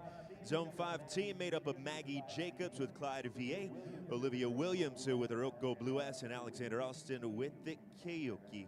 Congratulations to the team from Zone 5 taking the bronze medal. And we'd like to thank Tom O'Mara, president of US Equestrian, for being on hand with us for the presentation, as well as Mr. Sadir Mametov, deputy chair of FEI Regional Group 3, here presenting to our medalists in the young rider category.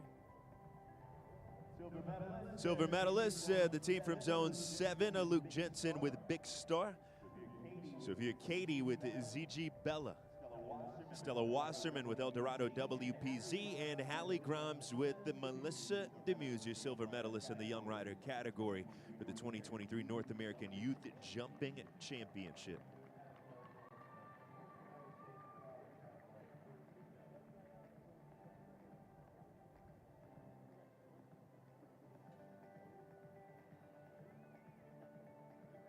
The gold going The gold going to Canada, and the team from Canada this year made up of Hallie Duke with Ilana, Lily Elliott with Besgo Adelaide Z, Quentin Baumler with Hayden, and Will Martin with Ricor Corcel, your gold medalist in the young rider category at the North American Youth Jumping Championships.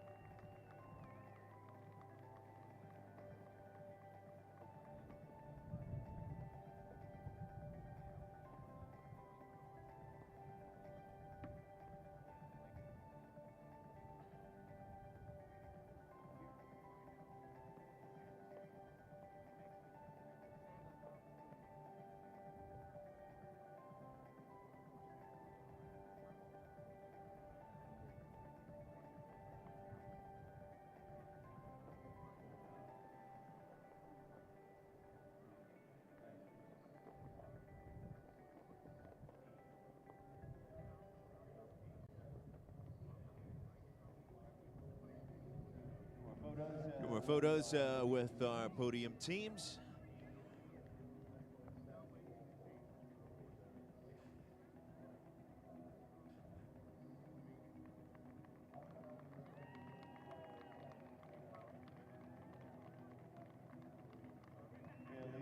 Ladies and gentlemen, at this time we ask that you all please rise and remove cover for the National Anthem of Canada in honor of our gold medalists in the young rider category.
Yeah, congratulations again, Team Canada taking the gold with Hallie Duke aboard Alana, Lily Elliott with Besgo Adelaide Z, Quentin Baumler with Hayden, and Will Martin with the Ricor Corcel, gold medalists in the young rider category at the 2023 North American Youth Jumping Championships. Another congratulations to the team from Zone 7 taking the silver with Luke Jensen aboard Big Star, Sophia Cady with ZG Bella, Stella Wasserman with El Dorado WPZ, and Hallie Grimes with Melissa Demuse, and our bronze medalists from Zone 5, Maggie Jacobs with Clyde VA, Olivia Williams with Hiroko Blue S, and Alexander Alston with the Keoki. Ask our teams to remount for a lap of honor. We'd also like to take another moment to thank Tom O'Mara, president of US Equestrian, for being on hand for our presentation, as well as Sudhir Mamatab, deputy chair of FEI Regional Group 3.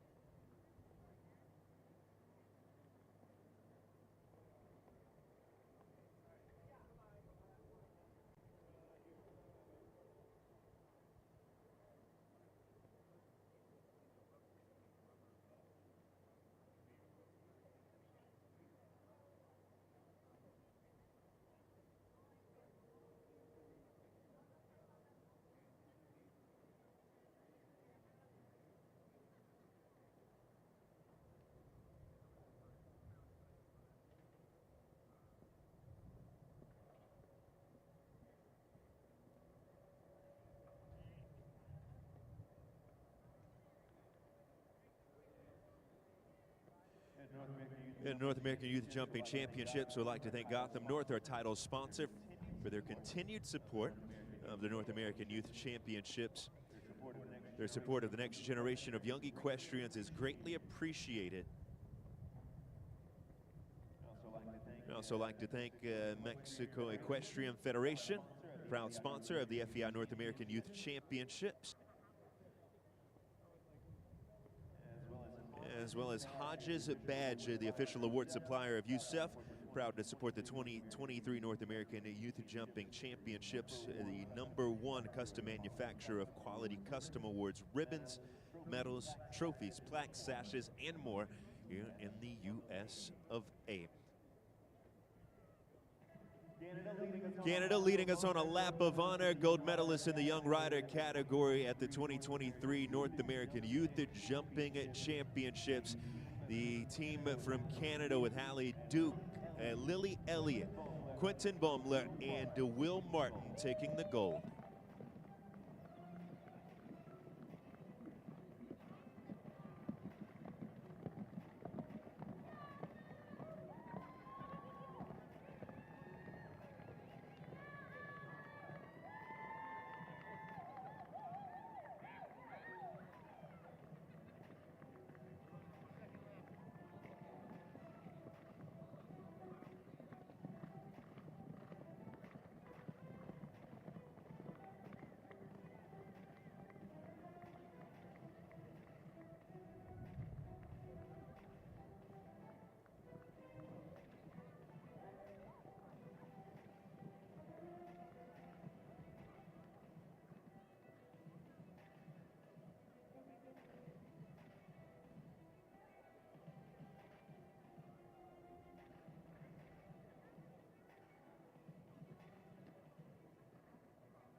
Congratulations again to Team Canada taking the gold in the young rider category at the 2023 North American Youth Jumping Championships.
U.S. Equestrian.